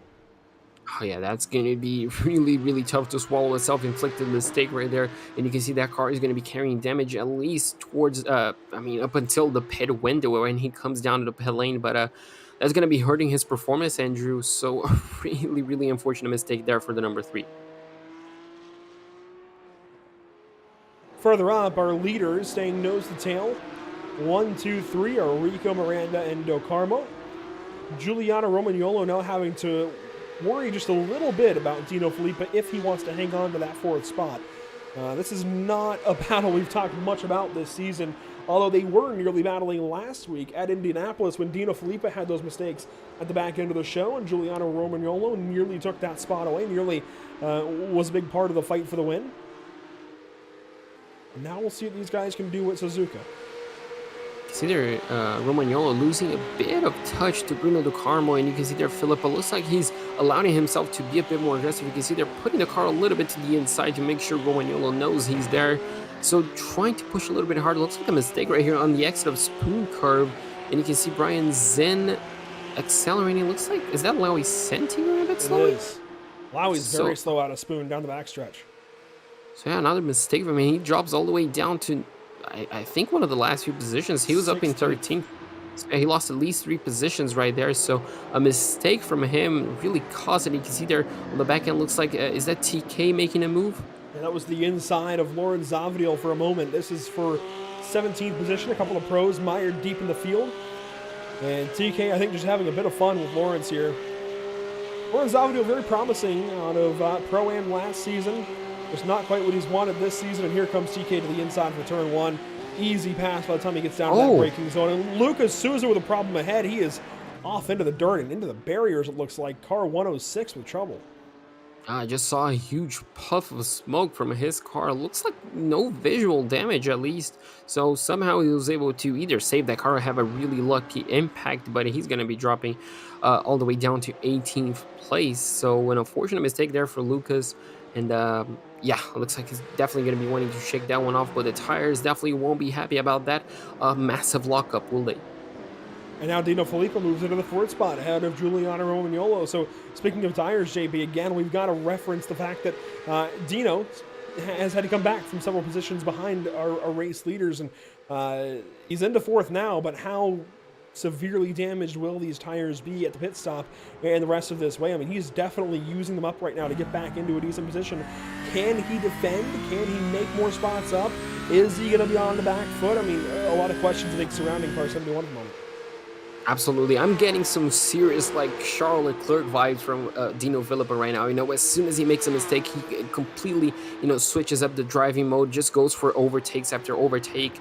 And that's what I'm, you know, the feeling that I'm getting from the number 71 right here, you know, just really allowing himself to bring himself up to the fight. Obviously, in the long run, will that be the right strategy? Only time will tell. But so far, you can see he's right back into the leaders, less than 2 seconds away from P1. So a really strong comeback. The pace is definitely there, Andrew, but obviously I don't think the top three, even the top five, as soon as he passed, were running 100% just like he is right now.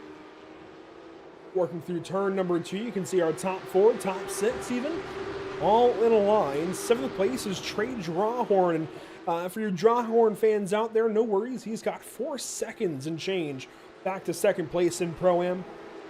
Currently leading over Ryan Kerr, Miguel Colon, Mitchell Johnson, Alex Persian, Thomas Rayleigh, Eric Starapoli, Brian Zinn, and Lowy Santi.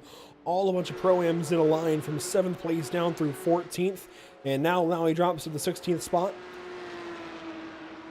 So Trey leading a big train of Pro-Am drivers and doing a fantastic job of it. Trey Drawhorn has been fantastic since coming into the series. And I think, realistically, JP is going to be in a good spot to fight next week. I don't know that he's necessarily going to fight for a championship, but at least 2nd place. He comes in tonight 9 points behind Ryan Kerr, who we're theorizing is going to be the point leader. So given the current situation, he might be 8 points back next week going into Bathurst if things hold, and certainly in 36 minutes. It's hard to expect that things will hold, but it's at least looking good for the time being, as Eric Starapoli's got an issue in car 499 and Lawrence Zavadiel off track as well. But it's looking good to be Trey Drawhorn or Ryan Kerr right now. They're going to be your top 2 from the looks of things, or at least still in the top 3, much closer to Scott Reister. Oh, absolutely. And Trey is, if the results do stand, is going to be his 2nd class win in a row, wouldn't it? So he's definitely, you know, in a good streak right here of results. And obviously, Andrew, at Bathurst, I would say that the points, you know, as long as you have a fighting chance and you're up in the front, and now anything could happen, you know, an unforgiving racetrack, like as we have even more issues, looks like Brian Zinn right now. It looks like this is around the spoon curve, and it looks like it is. So Brian, unfortunately, looks like faced either a contact or a mistake on his own, and you can see there a bit of damage to the side pod of the car. But, you know, coming into a Bathurst, we just saw what happened to Scott Reiser around this racetrack, a self-inflicted mistake. On Bathurst, those could be much more common, so the championship would still be wide open, even with 7-8 points dividing 1st and 2nd place, I think. Wayne Castillo here on Lucas Souza. Lauren Zafia, Lowy Santi, Tony Kanaan, and Thomas Rayleigh all ahead as they work down the front stretch here at Suzuka International Racing Course. 35 minutes to go. Victor Miranda 2nd place, Bruno DeCarmo 3rd, Ricardo Rico continuing to lead, not wavering in that position either, as they work on through the Dunlop curve. And at this point, JP, we're in a weird spot. These guys are kind of just getting through this race, right? We know the strategy is going to be relatively the same for each driver. We might see a few hops and jumps here and there, and we know that they're all trying to fuel save right now. We don't really know the order they're going to exit in, but we're just waiting on the pit stop, and then really the race is going to be on from there. Yeah, absolutely. It's just that odd mid-stage of the race, isn't it? Everybody just holding position. No one wants to be way too aggressive and, I guess, overdrive their car, you know, overheat those tires. So it's just, you know, holding position, holding pattern up until the moment where, you know, the fuel light starts coming up on the dash, and then you know it's probably go time, just try to push a little bit more, trying to use a bit more of your car. And obviously we're in the home stretch after the pit stops, but right now I feel like Ricardo Rico, if he's not saving, he definitely isn't saving as much as the drivers behind him, so he could be in the back foot coming into the pit stops, but only time will tell. We've seen gambles before where the leader somehow rejoins in the lead. Under 34 minutes to go. Not a whole lot really going on. Let's remind you about our partners here with North American Racing League, of course, Virtual Racing School, VRS, Moradness, Tam Livery, JS Consulting, and our partners here at Pit Stop TV, Whiplash Media, SimCams, SimRapMarket.com, and Permanent Makeup and Cryo in Maine. Through turn number 2, let's go ahead and go Pit Stop TV side by side. These guys really not doing a whole lot. This gives us an opportunity to breathe for a moment, prepare for pit stops in the back end of this race with strategy galore. Let's go Pit Stop TV side by side. I'll be back in just a few moments.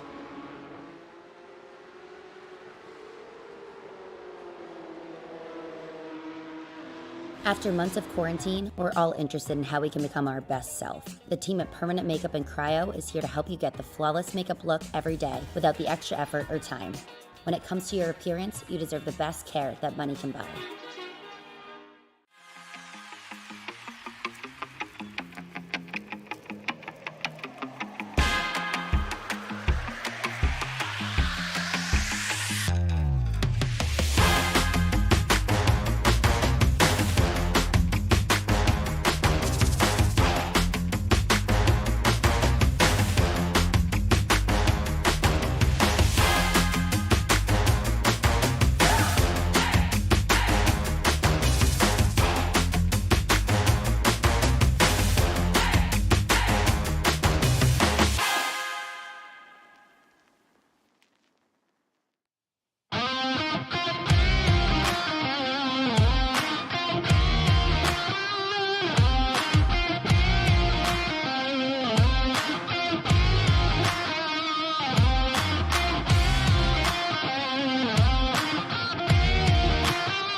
We rejoin you from the virtual Suzuka International Racing Course amid this fight up at the front that has not changed whatsoever with 29 minutes to go, Emerson.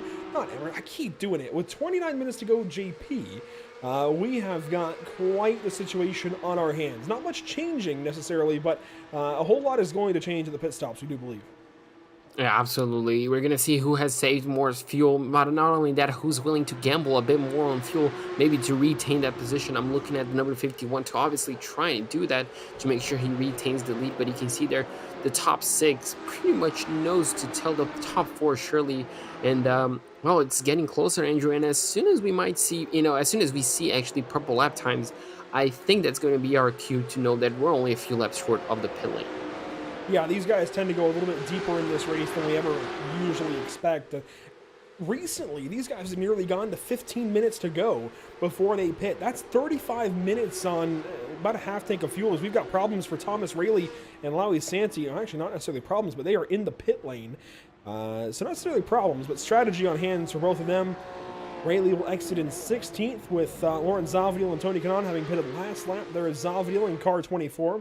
Tony Kanaan in car 6. They've both pitted. And they will go by Lowy Santi and catch up to Thomas Rayleigh here soon as they continue on. Wayne Castile working on Lucas Souza. This is for 12th. And Miguel Colon putting pressure on Ryan Kerr for the 8th position. These are both Pro-Ams, and both Pro-Ams that need some points, especially Ryan Kerr, who's looking at an opportunity to be your point leader after tonight. And you can see there, Colin is really getting a good run, and he's going to go down the inside of the first part of the spoon. And, well, he gets the move done, Andrew. He moves himself up to 8th place, which is 2nd place in the Pro-Am category. Meanwhile, here we looks go. like Lucas. And we get Victor Miranda in the lead. So a lot of positions switching up down into 130R as well. Not expecting And Dino that up place. the side. And Dino almost making contact a little bit of Bruno DeCarmo. He's going to go around the outside, and he might have 3rd place. Zino Felipe forces things up the inside of Bruno DeCarmo at the Casio Triangle, while Victor Miranda takes the race lead at 130R. You can see the lot of them working down the front stretch at Suzuka.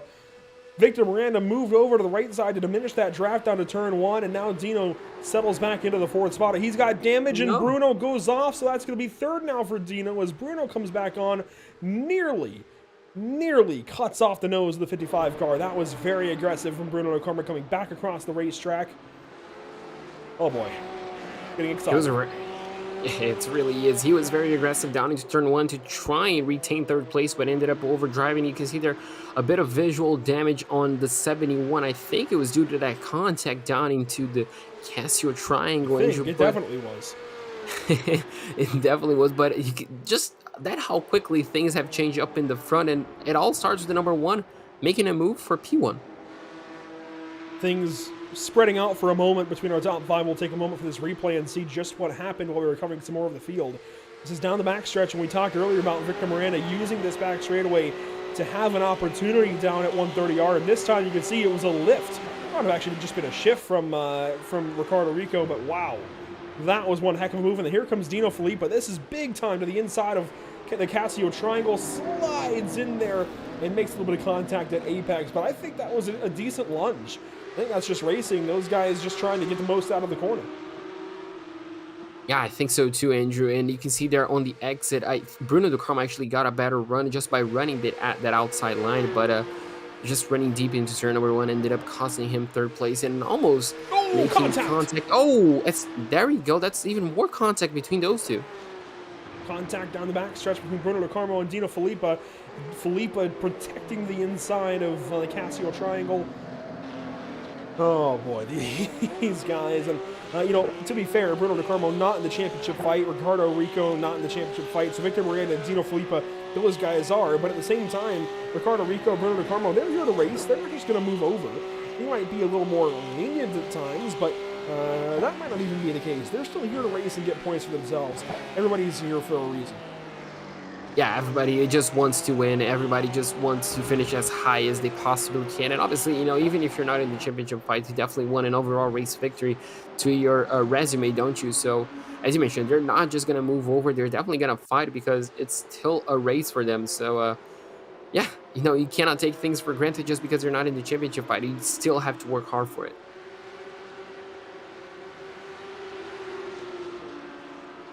25 minutes to go. We've just gone on by halfway in this race, and we've got 5 cars now out of the race, including Tony Kanaan. And he was just in a big fight.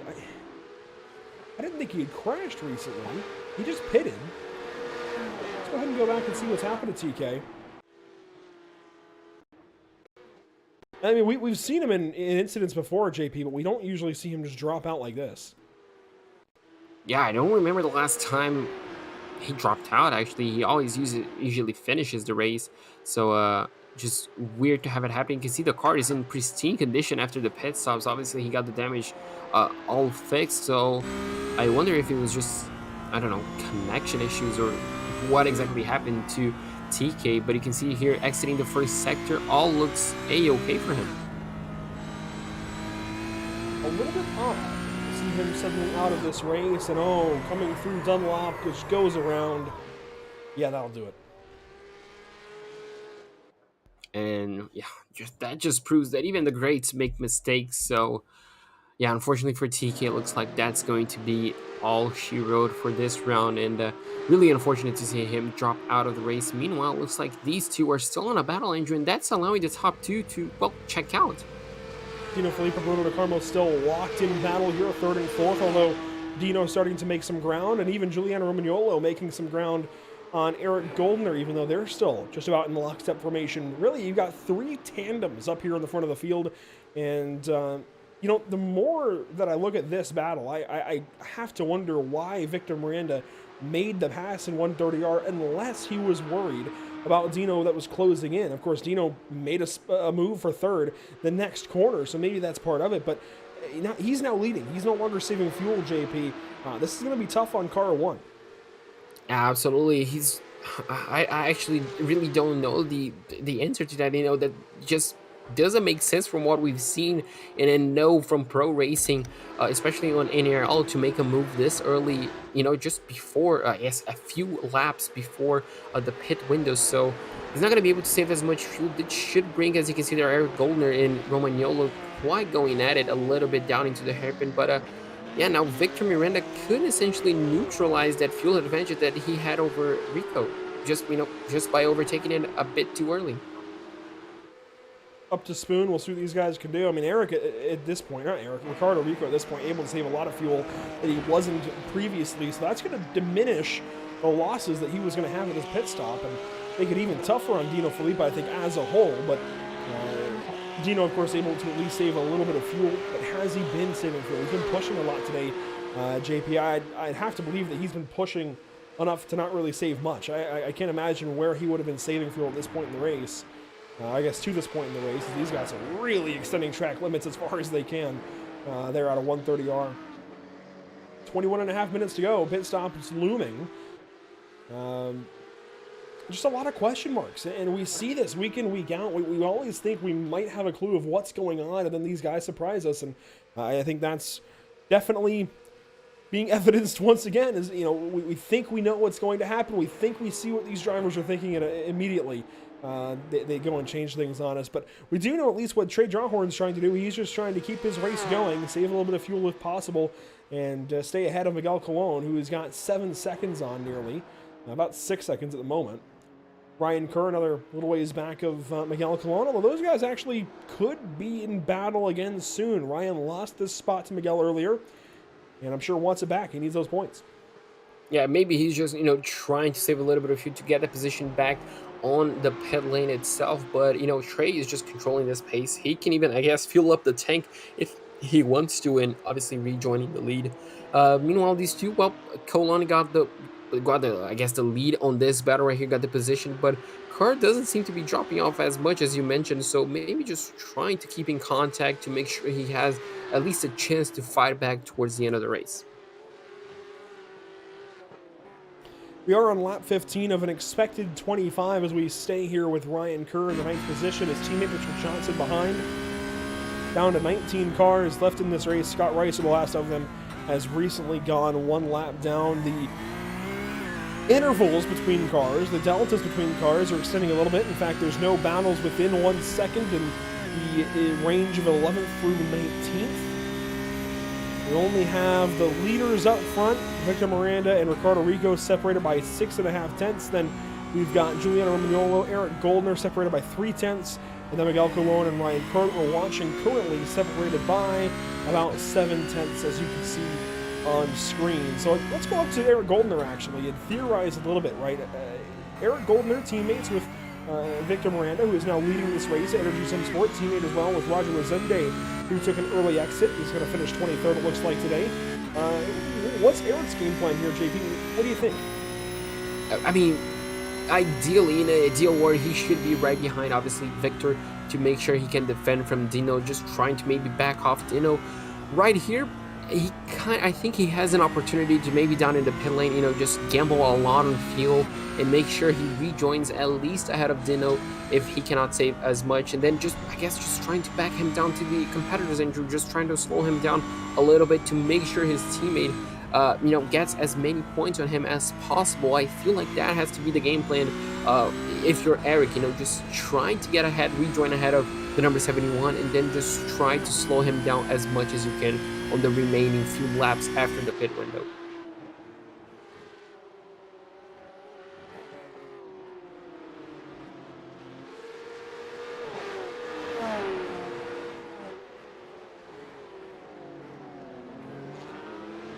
18 and a half minutes to go, nearly down to 18 minutes to go. We've just got to keep updating you guys on about where we're at in this race because there's not much happening as far as battles as whatever just fell behind me.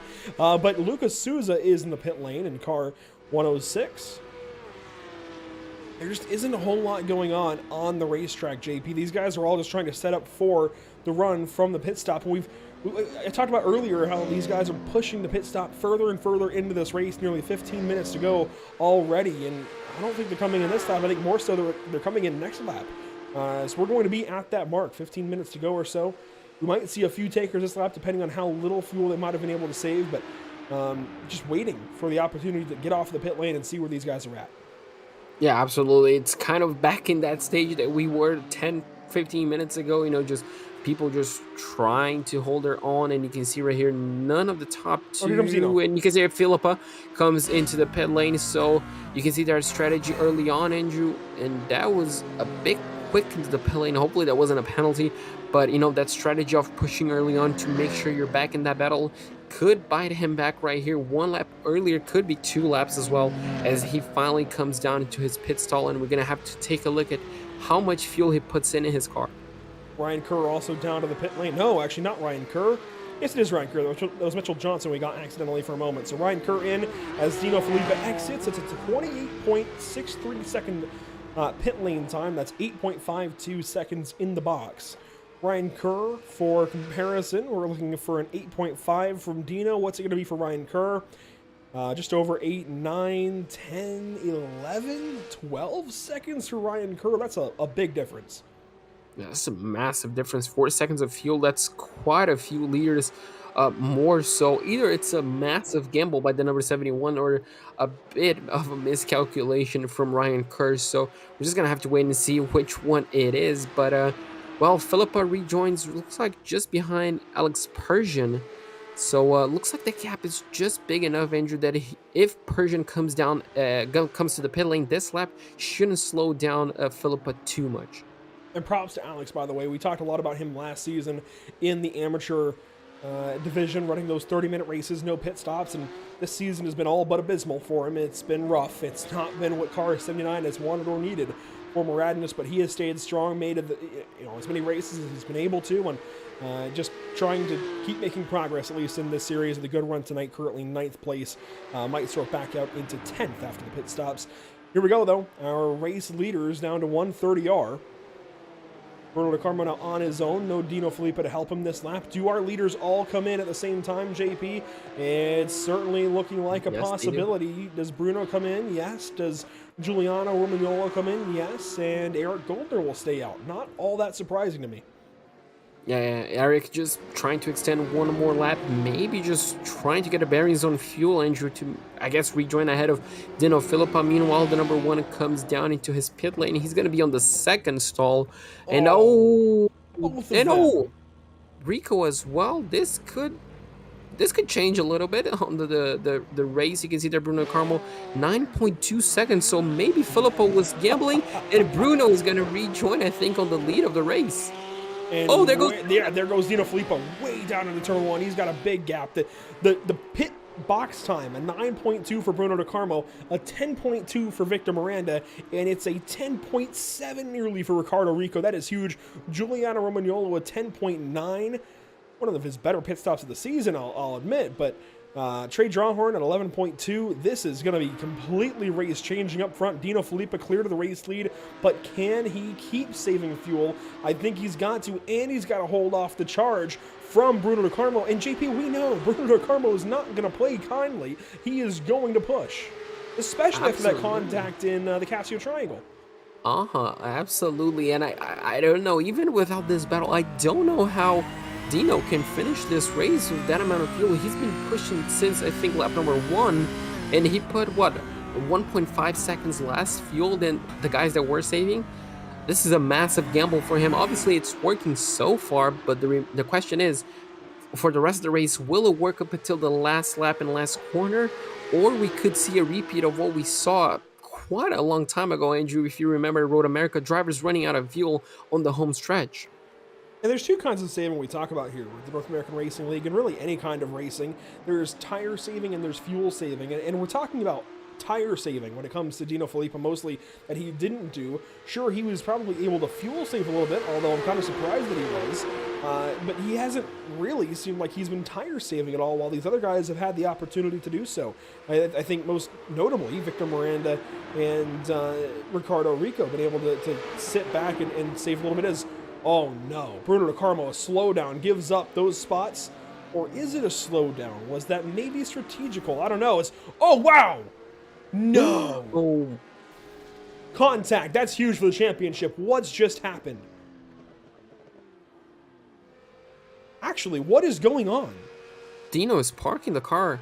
Eric Goldner's into the pit lane. Where is Victor Miranda? He is spun out of 18. He drove, I think, in the wrong way in the pit lane and rejoined the race. Dino towed back after the contact. I think he thought the damage was terminal to Victor and didn't want to continue. I'm speechless. What? Frankly, what just happened? So it all starts with Bruno DeCarmo giving up the position to Victor, and is that what they call the butterfly effect? Is it for this? I mean, that Dino was further out. I wonder if Dino got a drive-through. He could have sped coming in and been assessed a drive-through penalty. Maybe Bruno had a slowdown or a drive-through. I can't. Let's just watch Dino. So I think Dino's also saving fuel a little bit, because look at how much time he gives up to Victor. Victor just closes up so much on the braking zone. So I think Dino's already saving up on braking zones, and then he gets all out of shape on the exit. Victor gets such a good run. Wow, he had something go wrong, JP. There were brake lights. I wonder if there was a hardware failure or something for Dino Filippa. He brakes really oddly. We can see it from Victor's point of view, and then Victor's going to have a big crash that's really going to impact his day. And now a problem for Trey Drawhorn. We'll cover that in a moment. Watch from Victor Miranda's point of view here. Bruno DeCarmo pulls over. Now he's on the back end of Dino Filippa. Watch the brake lights right there. You couldn't really tell from that point of view. This is really bizarre. And Bruno comes in for a penalty, it looks like. So Bruno comes in for a penalty. Those brake lights, I think, were just to avoid the car spinning around, just like we saw from Scott Reister. Well, we'll see it from a better TV view.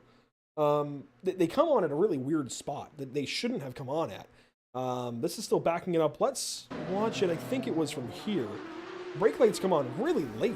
I mean, the car looks stable by then. I don't know. Let's watch on board and see if we can listen. I'm confused. This is we went down to 130R at first, and this is on board with Dino Filippa. And let's watch the time. Watch this area on the dash.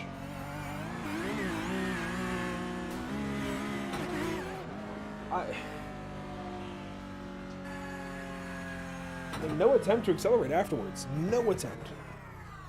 Bizarre.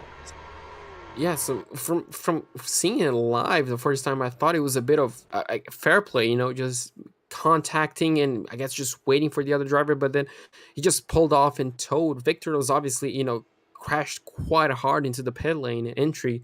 So I don't know if he was just waiting for Victor to come back or just I thought the damage was terminal and decided to tow. Not quite sure what happened, but obviously, as you mentioned, Trey Dawshorn as well had quite a bit of quite a problem, I think. So everything just kind of went on one lap, didn't it, Andrew? Here's Trey Dawhorn in car 395. And this is down at a spoon, and you can see he just clips the grass, goes for a spin. He was ahead of Victor Miranda. At the time of this, he was fourth. This is going to be huge as well. We'll have to talk about this once we can bring the standings back up and show you guys. A lot's just gone on. And we're going to take, I think, all of the rest of the 8 minutes left in this race to try and decipher it and break it all down for you. So, leading the race now, Ricardo Rico, that's just as it was prior. Eric Goldner now second, Giuliano Romagnolo third. Victor Miranda is now in the fourth spot. And he's going to make up a lot of points on Dino Filippa, and this is going to be a 10-15, well, probably a 10-point lead after tonight, maybe give or take a few, potentially 8 points. But in Pro-Am, you can see now a split top 10 evenly, 5-5. Pro-Am leader is now, as Bruno DeCarmo goes on by Victor Miranda. That injured one car is just not quick at all. Miguel Colon is leading in Pro-Am and might even get a few points off of Victor Miranda and Bruno DeCarmo, depending on how this race goes. Miguel Colon is very much on his way to a win. Ryan Kerr second, Mitchell Johnson third, and now Trey Drawhorn's in the fourth spot. Alex Persian's still 10th. Wow. This is exactly working against Trey Drawhorn. This is now Ryan Kerr picking up points on Drawhorn. This will be an 11-point gap, I believe, after this evening between these two. And somewhere in the middle of those two, I think, will be Scott Reister. He is in the 18th spot, so say 11 points behind. So Reister should be about 4 or 5 back of Ryan Kerr after tonight. Wow. I don't even know what's going to happen on the pro side. Victor Miranda is still in striking distance of Bruno DeCarmo with 7 minutes to go, but can that one car battle, JP? And I think it cannot, but I don't think he needs to battle right here. The battle for the lead of the Pro Championship is just between him and Dino. The next car is Lawrence Zavadil, and he's not in this battle. So I think Victor is just doing this because I think, frankly, he wants to finish in third place. But he's definitely, I think, in this position going to take the championship lead either way. Because watch the steering angle; it's pretty normal. It's not all over the place. He might be a little down on power, so the car is handling okay. It might be a little bit slower, as we saw that pass into one last time through, and he's just not gaining much on Bruno DeCarmo until the braking zone. So that's usually a driver that's trying to fight a damaged engine, which would be consistent with the damage we saw, the crash that we saw into the pit lane. A bit contrary to your belief here, I think he needs this point. I think he really needs this. We've just seen what can happen quickly to Dino Filippa, and we have no clue why. We don't know what just happened to Dino, but we've seen how quickly it can go from looking like Dino has this championship in his hand still to now being 10 points potentially, or around there, maybe 5 or 6, I don't know how many points, however many points behind Victor Miranda. So Victor, I think, needs this point. We know how bad things can go at Mount Panorama as well. He needs this point. It's just difficult to judge, and I think he was just, I don't know how his car is still working, Andrew. We saw how big the hit was down into the pit lane. His car went absolutely flying. Somehow it's still no suspension damage, maybe a bit of engine damage as you mentioned, but yeah, it's just a question, I guess, balancing aggression and just how much you need to push to get that point. We saw how light of a contact he needed to make sure that car was just thrown around into the pit lane entry. So, just battling, okay, that point he needs, but how hard should he battle and how much should he risk for just one extra point? Meanwhile, ahead of these guys, inside the top 3, Giuliano Romagnolo putting pressure back on Eric Goldner. These two were in reversed positions earlier today. Giuliano ahead of Eric Goldner until the pit stop, so you could argue that Giuliano's maybe a little bit quicker. I'll give a tip of the cap to Giuliano. He did a lot better job of saving fuel today and matching the other drivers around him in that regard. But just a little bit off on pace. I think trying to balance those two things. So maybe a little bit of a learning curve even for the coach from Radness, trying to learn how to save fuel. That's not usually a technique taught by coaches. I think even Giuliano being put to school right now, Stu having to learn a little bit, but he is very much in striking distance of Eric Goldner before the end of this race. Could absolutely take this second spot away. I just don't think anything is going to happen to Ricardo Rico. He's got 4 seconds to these guys, and certainly looking good as well. Mitchell Johnson, meanwhile, working on Ryan Kerr, but if your teammates here, both from Radness, I think you've got to be communicating and understanding of the situation. I highly doubt Mitchell Johnson challenges the 888 at this point in the race. Yeah, the only scenario I could see Mitchell attacking Ryan is if they communicate, and Mitchell strongly believes he can take probably the lead from Colin, but still, no, only pretty much three and a half minutes to go. Points. Yeah, so it's just, I don't see that happening, so I think they're just going to hold position at this time. Johnson, I guess he needs to communicate clearly that he's not going to attack, so to not put any pressure on Kerr. All we can see even more teammates right here, Andrew, pretty much nose to tail as all Fabio Zamperlini and Laui Senti going down into turn number 1. Definitely not the race that both of them wanted. And you can see there, this is a battle technically for 12th place between those two. So the field is spread apart, but we do have some selected battles to take a look, don't we? I'm still nearly speechless, entirely taken aback by what we saw a few laps ago in the Casio Triangle in turn 18. I'm still absolutely dumbfounded by what happened. And we don't really know what happened to Dino Filippo, and that's going to be season-changing as a whole. Now, of course, these races, they might not count for these guys. This might be a drop week for these drivers, so our theoretical point scenarios might be different, but certainly things are going to be different than we expected initially going into Bathurst next week. And Miranda's picking up a ton of points right now. I'm sure Dino will be a little bit better off than we're figuring, because this should be a drop week for him, so he might actually still have the lead. But things are going to be a lot different heading to Bathurst next week. We know that much. Yeah, absolutely. And it's just crazy to what happened and how quickly everything unfolded. I'm still, I guess, flabbergasted. That's the word I was searching for. But only 2 minutes to go, Andrew, and then I guess after the interviews, we're going to get different POVs, and we're probably going to have to debunk it all over again. Yeah, we'll hear from Ricardo Rico, and he was kind of auxiliary to all of this. He was able to just benefit and take the race lead right back away. But we might be able to hear a little bit from Eric Goldner as to exactly what happened. He was at least behind it and was able to watch it, be able to go through it, and his teammates, Victor Moreno. So he might know a little bit about what happened. It's hard to say, really, but hopefully the Energy Sim Sport driver is able to shed some light. And over on the Pro-Am side, Miguel Colon, very much on his way to a win, but he's still got to finish these last couple of laps out. He's got a 1.6 second advantage to Ryan Kerr. So we'll hear from Miguel, and we will hear from Ryan Kerr for the first time this season, I do believe, as he gets ready to go into his home race next week to try and claim a championship. And that job has gotten a whole lot easier by Scott Reister's issues. Reister sitting in the 18th position currently. Everything realistically stacked against him, but he does only have 24 seconds in the next car. So if that car, Thomas Rayleigh, has an issue in these last couple of laps, you just never know about what could happen as Ricardo Rico nears the white flag presented by Whiplash Simcams. And what a turnaround of events for Ricardo. He started on pole, led throughout most of the first stint, lost the lead on the pit stops, and then, kind of magically just regained it, and now is just controlling the pace up front. So everything kind of went right for the number 51, and he's on course for a well-deserved and, I guess, kind of controlled race victory right here, Andrew, as he takes finally the white flag lap. So just a few kilometers for him to go to get it. It's definitely not his first win of the season, is it? I just spoke about an issue for Thomas Rayleigh. He comes into the pit lane and gives that position up to Scott Reister, so Scott's job getting a little bit easier now. And again, this could be a drop week for Scott, although that might not be the case. He's had a rough season.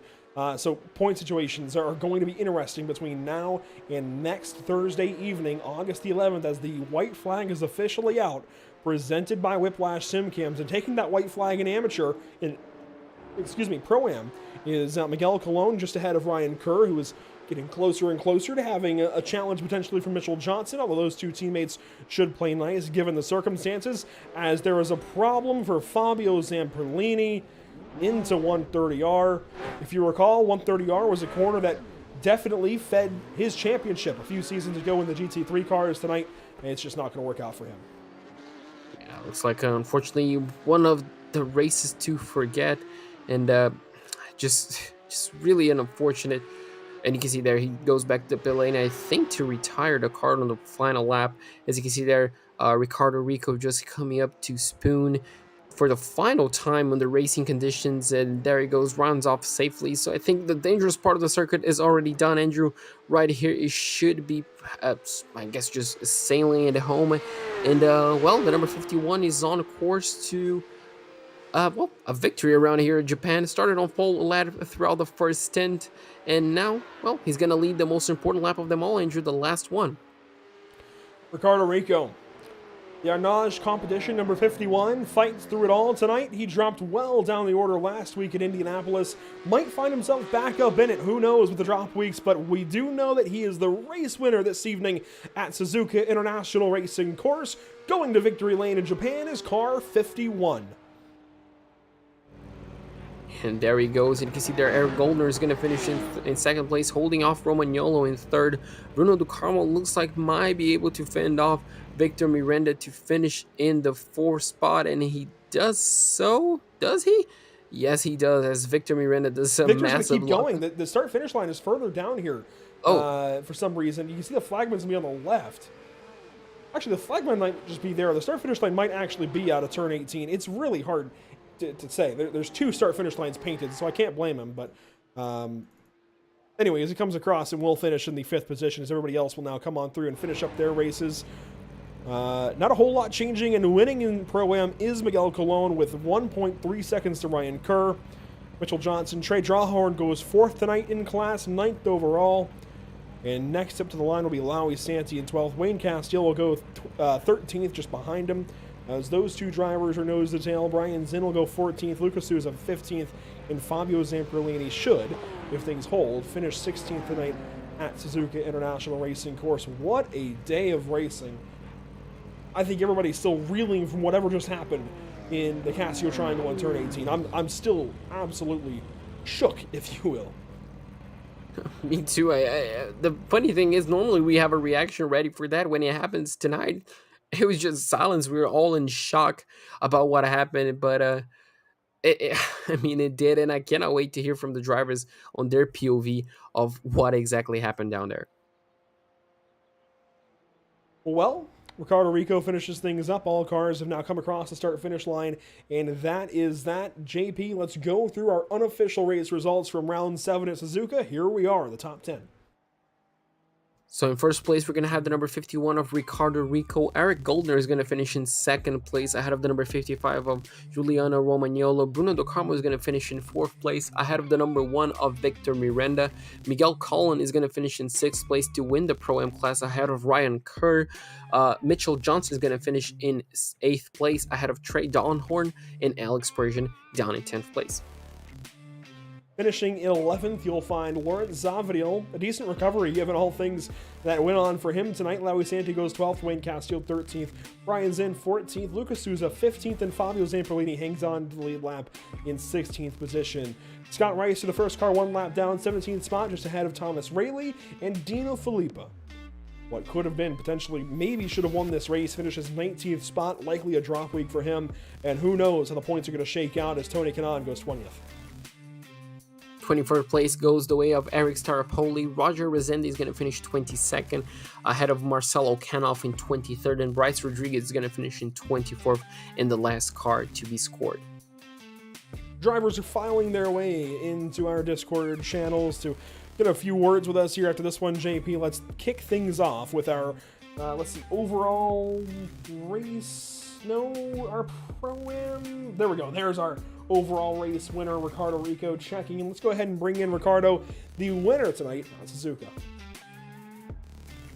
So Ricardo, I mean, an interesting race for you. You got pole position, led throughout the first stint, and then, well, unfortunately lost the lead on the pit lane, but then, well, everything happened, didn't it? Yep, I'm still a bit confused because it all happened so fast. And to be fair, I'm a bit frustrated, like a bit disappointed, because it seemed like it was gonna be a very funny second stint of the race, and all of a sudden all happened. But yeah, it's a win, and I'm so happy for it and for the pole. And what was your view of the main incident between Victor Miranda and the car, the contact, especially on the exit of the final corner? Can you repeat? Sorry. Yeah, what was your view of the incident between Dino Filippa and Victor Miranda on the exit of the chicane? Yeah, it seemed like Dino was losing the car and going a bit outside, and then so fast he came to the inside again when Victor was already with the front of the car. And it seemed like that, but I didn't see if they touched before that or no. I have to review it later after the interview. No worries. And then obviously next week is the final round of the season. Do you think you can pull off yet another pole and another race victory around Bathurst? It will be amazing. I'm so happy with my performance. It's not perfect still. I'm trying to learn the car still, but I'm so happy. The fact is that I lost rounds, so I think I'm not fighting for anything in the champ. But yeah, another pole and a good race, or maybe a win, will be amazing. Bathurst.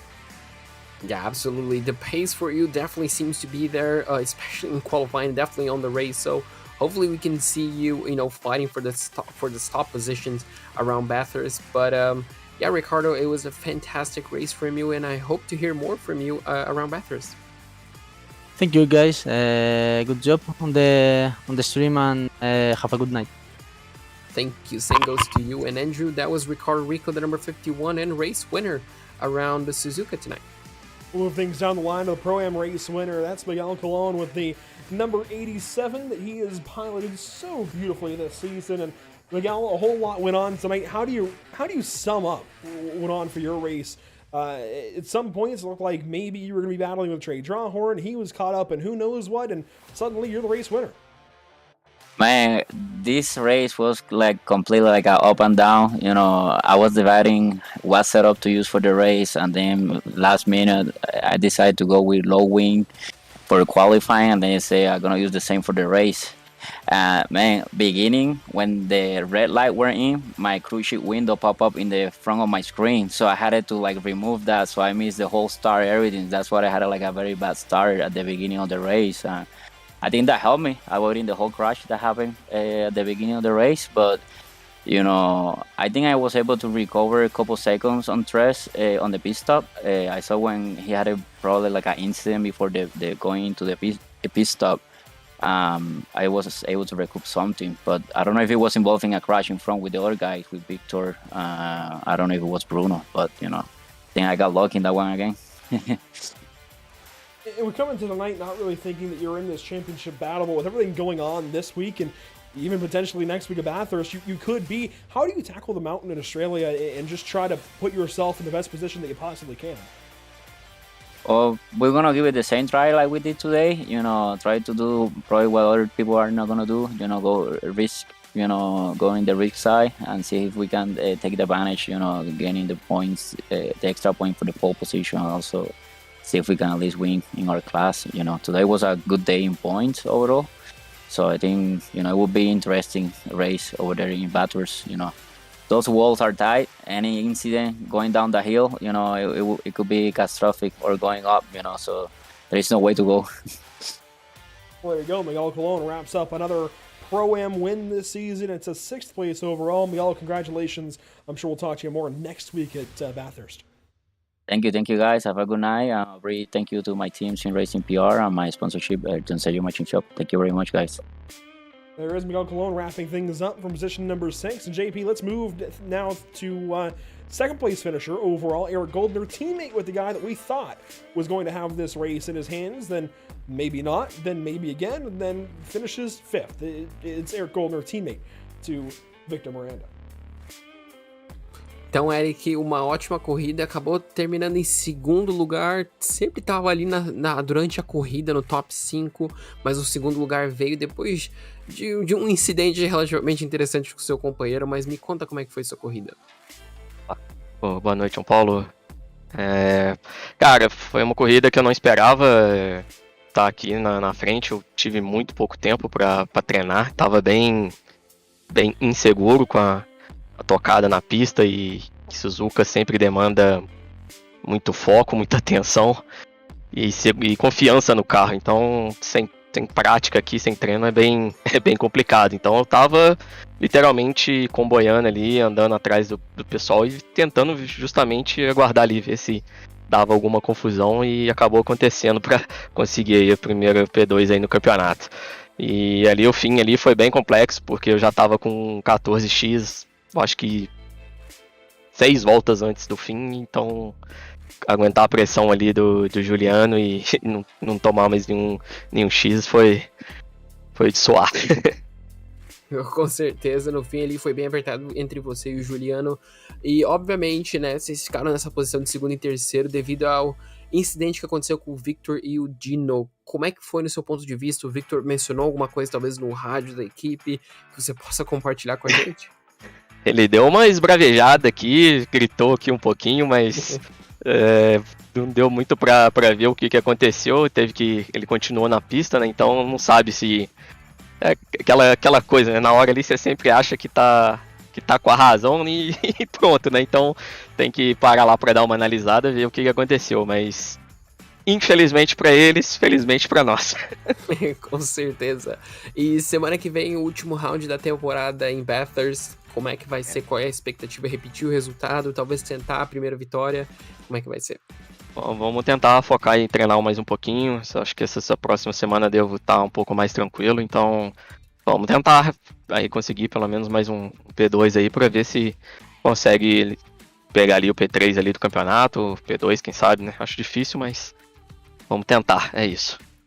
Com certeza. Muito obrigado pelo seu tempo, Eric. Parabéns pelo resultado e espero falar contigo semana que vem. Também. Abraços. Thank you, guys. Bye bye. So Andrew, that was Eric Goldner, second place finisher here today. He mentioned that he didn't expect the result he got here today. He was really insecure with the car and track combo, especially because he didn't have a lot of time to practice. Due to that, he was just following the top 4 just ahead, trying to, get comfortable with the car and hoping that something similar to what happened, happens so he could improve a bit of positions and, exactly that what happened. He mentioned that he couldn't really tell from his point of view exactly what happened. He heard what Victor obviously wasn't very happy due to the context, so he heard a little bit about that in the radio, but not really a lot of information that we could extract as well. At the end, he said it was quite a tight, finish due to the incident points. He was running on the edge on incident points with 5 or 6 laps to go. So he was just trying to nurse the car home, especially with the pressure from Romagnolo just behind. So it was an interesting finish, and he was really happy with the second place finish that he had on the season. He definitely wants to repeat the result in Bathurst, especially due to the fact that he's gonna have a bit more time to practice for next week's round. Eric Goldner finishes second tonight. Let's move on down, though, to our second place finisher in Pro-Am, and that is Ryan Kerr, who brings things home in the second place in class for Moradness. There we go. Ryan, an odd race tonight. How did things look from your perspective? Definitely quite interesting in front of me and behind me, actually, tonight. With quite a few incidents, but luckily we weren't involved in any. So pretty good result in my part, so I'm pretty happy with that. And you should be leaving Suzuka with the point lead, headed to, I'd imagine, at least a home track for you, down to Bathurst. That's got to be relatively comforting, no? Yeah, definitely. Yeah, we should either be tying with Scott or either in front of him. So yeah, definitely Bathurst is probably one of my strongest, if not my strongest track. So I'm very looking forward to that one. And this championship battle, we have no clue where things are going to work out just yet. I'm sure drop weeks are going to spoil the plans and the thoughts that we have, the theories that we have. But how do you approach things, I guess, just in general about the championship? Do you even just ignore the championship and just go out there and try to run the best race that you can? Championship's probably my number one priority, to be honest with you. I'm not really looking for, if a race wins there, obviously I'm definitely going to try and go for it, but yeah, the championship win's definitely the main thing I'm going after. Well, there you go. Ryan Kerr wraps things up with a second place this evening. Ryan, congratulations. You guys were at this. You've been making strides week in and week out, getting back to where I think that big M on the side of your car belongs. So congratulations there. Hope to see more of it from you next week at Bathurst. Yeah, thanks, guys. I just need to say thank you to Stu for all the coaching every week, and Radness in general, and all the gloves that they provide us. Ginger for deliveries, and Scotty who owns Oceana Coffee, for obviously helping us out with all the coaching. It's been a great help. Congratulations once again, Ryan. We'll talk to you next week, and a lot of great partners doing a lot of great things over there with Radness, and best of luck to you guys. Thank you. See ya. Ryan Kerr wraps things up, finishing again in that second place in the Pro-Am battle, 7th overall. And again, I really do genuinely like where Radness is at right now. They've been making huge strides as of late, JP, making up a lot of points in this championship and just making a lot of, I think, impressions in general. Yeah, absolutely. And this great result could be, the start, I guess, of a bit of a championship celebration. So obviously let's not, count victories, I guess, early on, but it's certainly been a good result and a good, I guess, string of result for the team as well. We'll, of course, see how things work out next week at Bathurst. This is a look at the season schedule as we started things out way back here in Japan, actually, at Okayama International Circuit back on June 16th. We've seen a lot of change between then and now, and all the way down to August 4th, 2022. And I guess this is an interesting place to make this, but if you're on social media, even if you're in our Discord, or even the North American Racing League Discord, there's been a lot that's happened as of late, and I guess this is the time as we talk about change through the course of the summer, JP. We finally have you back with us this evening. A whole lot has changed. I've moved, so that might have been why we had some of the connection issues tonight. First off, I'll address that, and thank you guys for sticking through it tonight, and we hope that gets cleared up, and hopefully I can give our ISP a call maybe tomorrow and get that cleared up for us. But in addition to that, you might have seen in our Discord channel, we are going to be welcoming in a brand new team member to Pit Stop TV, and by that I don't mean a commentator or a producer yet, but maybe in, 16, 18 years or so, my girlfriend Kayla and and I'm sure a lot of you guys have seen Kayla in the YouTube chat a few times. We are expecting, and it is a boy, which means we're going to have Andrew Cardinale V on the way come January 2023, and this is crazy to me to try and just wrap my head around, as the words I'm saying are real words, and it's crazy. And I just want to thank everybody who in the league and in Pit Stop TV and everybody else who has been so supportive and so, I guess, congratulating, if you will, just been so kind through all of this. It was a really interesting experience the last few months, trying to keep it from the world, but now it's out there for the world to know about, and we're gonna have really cool things coming up. It's a change, and things might change a little bit here at Pit Stop TV. Hopefully Emerson Arden can shoulder things a little bit, and I know the rest of the guys here at Pit Stop TV absolutely will. JP Costa, Ed Scherer, Devin Zimmerman, you guys have all been doing a fantastic job as it is. We'll see how things change in the coming months, as life is interesting. Along with life being interesting, JP, and things that are upcoming broadcasts here on the channel. We talked about them a little bit ago. Sunday evening, the MPI Cup Series heads out to the Michigan International Speedway, 9 p.m. Eastern. And then Wednesday, it's the Charlotte Motor Speedway for the Outlaw Sim Series. And Thursday, we come right back here with the North American Racing League not right back here, but right back here on Pit Stop TV anyways, with Mount Panorama Circuit, Bathurst, to claim a championship. Absolutely. Those are going to be fantastic races, Andrew.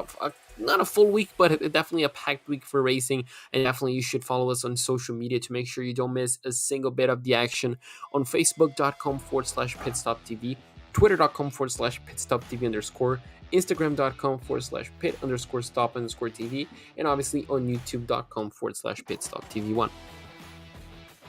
That'll do it this evening from here at Suzuka International Racing Course. I still can't believe how this race has gone, how this evening of racing has gone, and where this championship is headed next week. Who knows what's going to happen when we unload in 1 week's time down at Bathurst, Australia. But Thanks big time to those joining me this evening. JP Costa finally back on the call. Emerson Arden back on social media. I love the way this crew is built for these races, and I'm excited to finish the season out next week at Bathurst, and excited for whatever comes next for the North American Racing League. It's always a fun time. Thanks to our partners that make it possible: the Virtual Racing School, Maradness, Tam Livery, JS Consulting, and our partners here at Pit Stop TV, Whiplash Media, SimCam, SimRepMarket.com, and Permanent Makeup and Cryo in Maine. That will do it for us this evening from Suzuka, Japan. Thanks so much for joining us. Thanks so much to everybody who makes things happen here at Pit Stop TV, and we will see you next time, hopefully, for the MPI Cup Series at Michigan.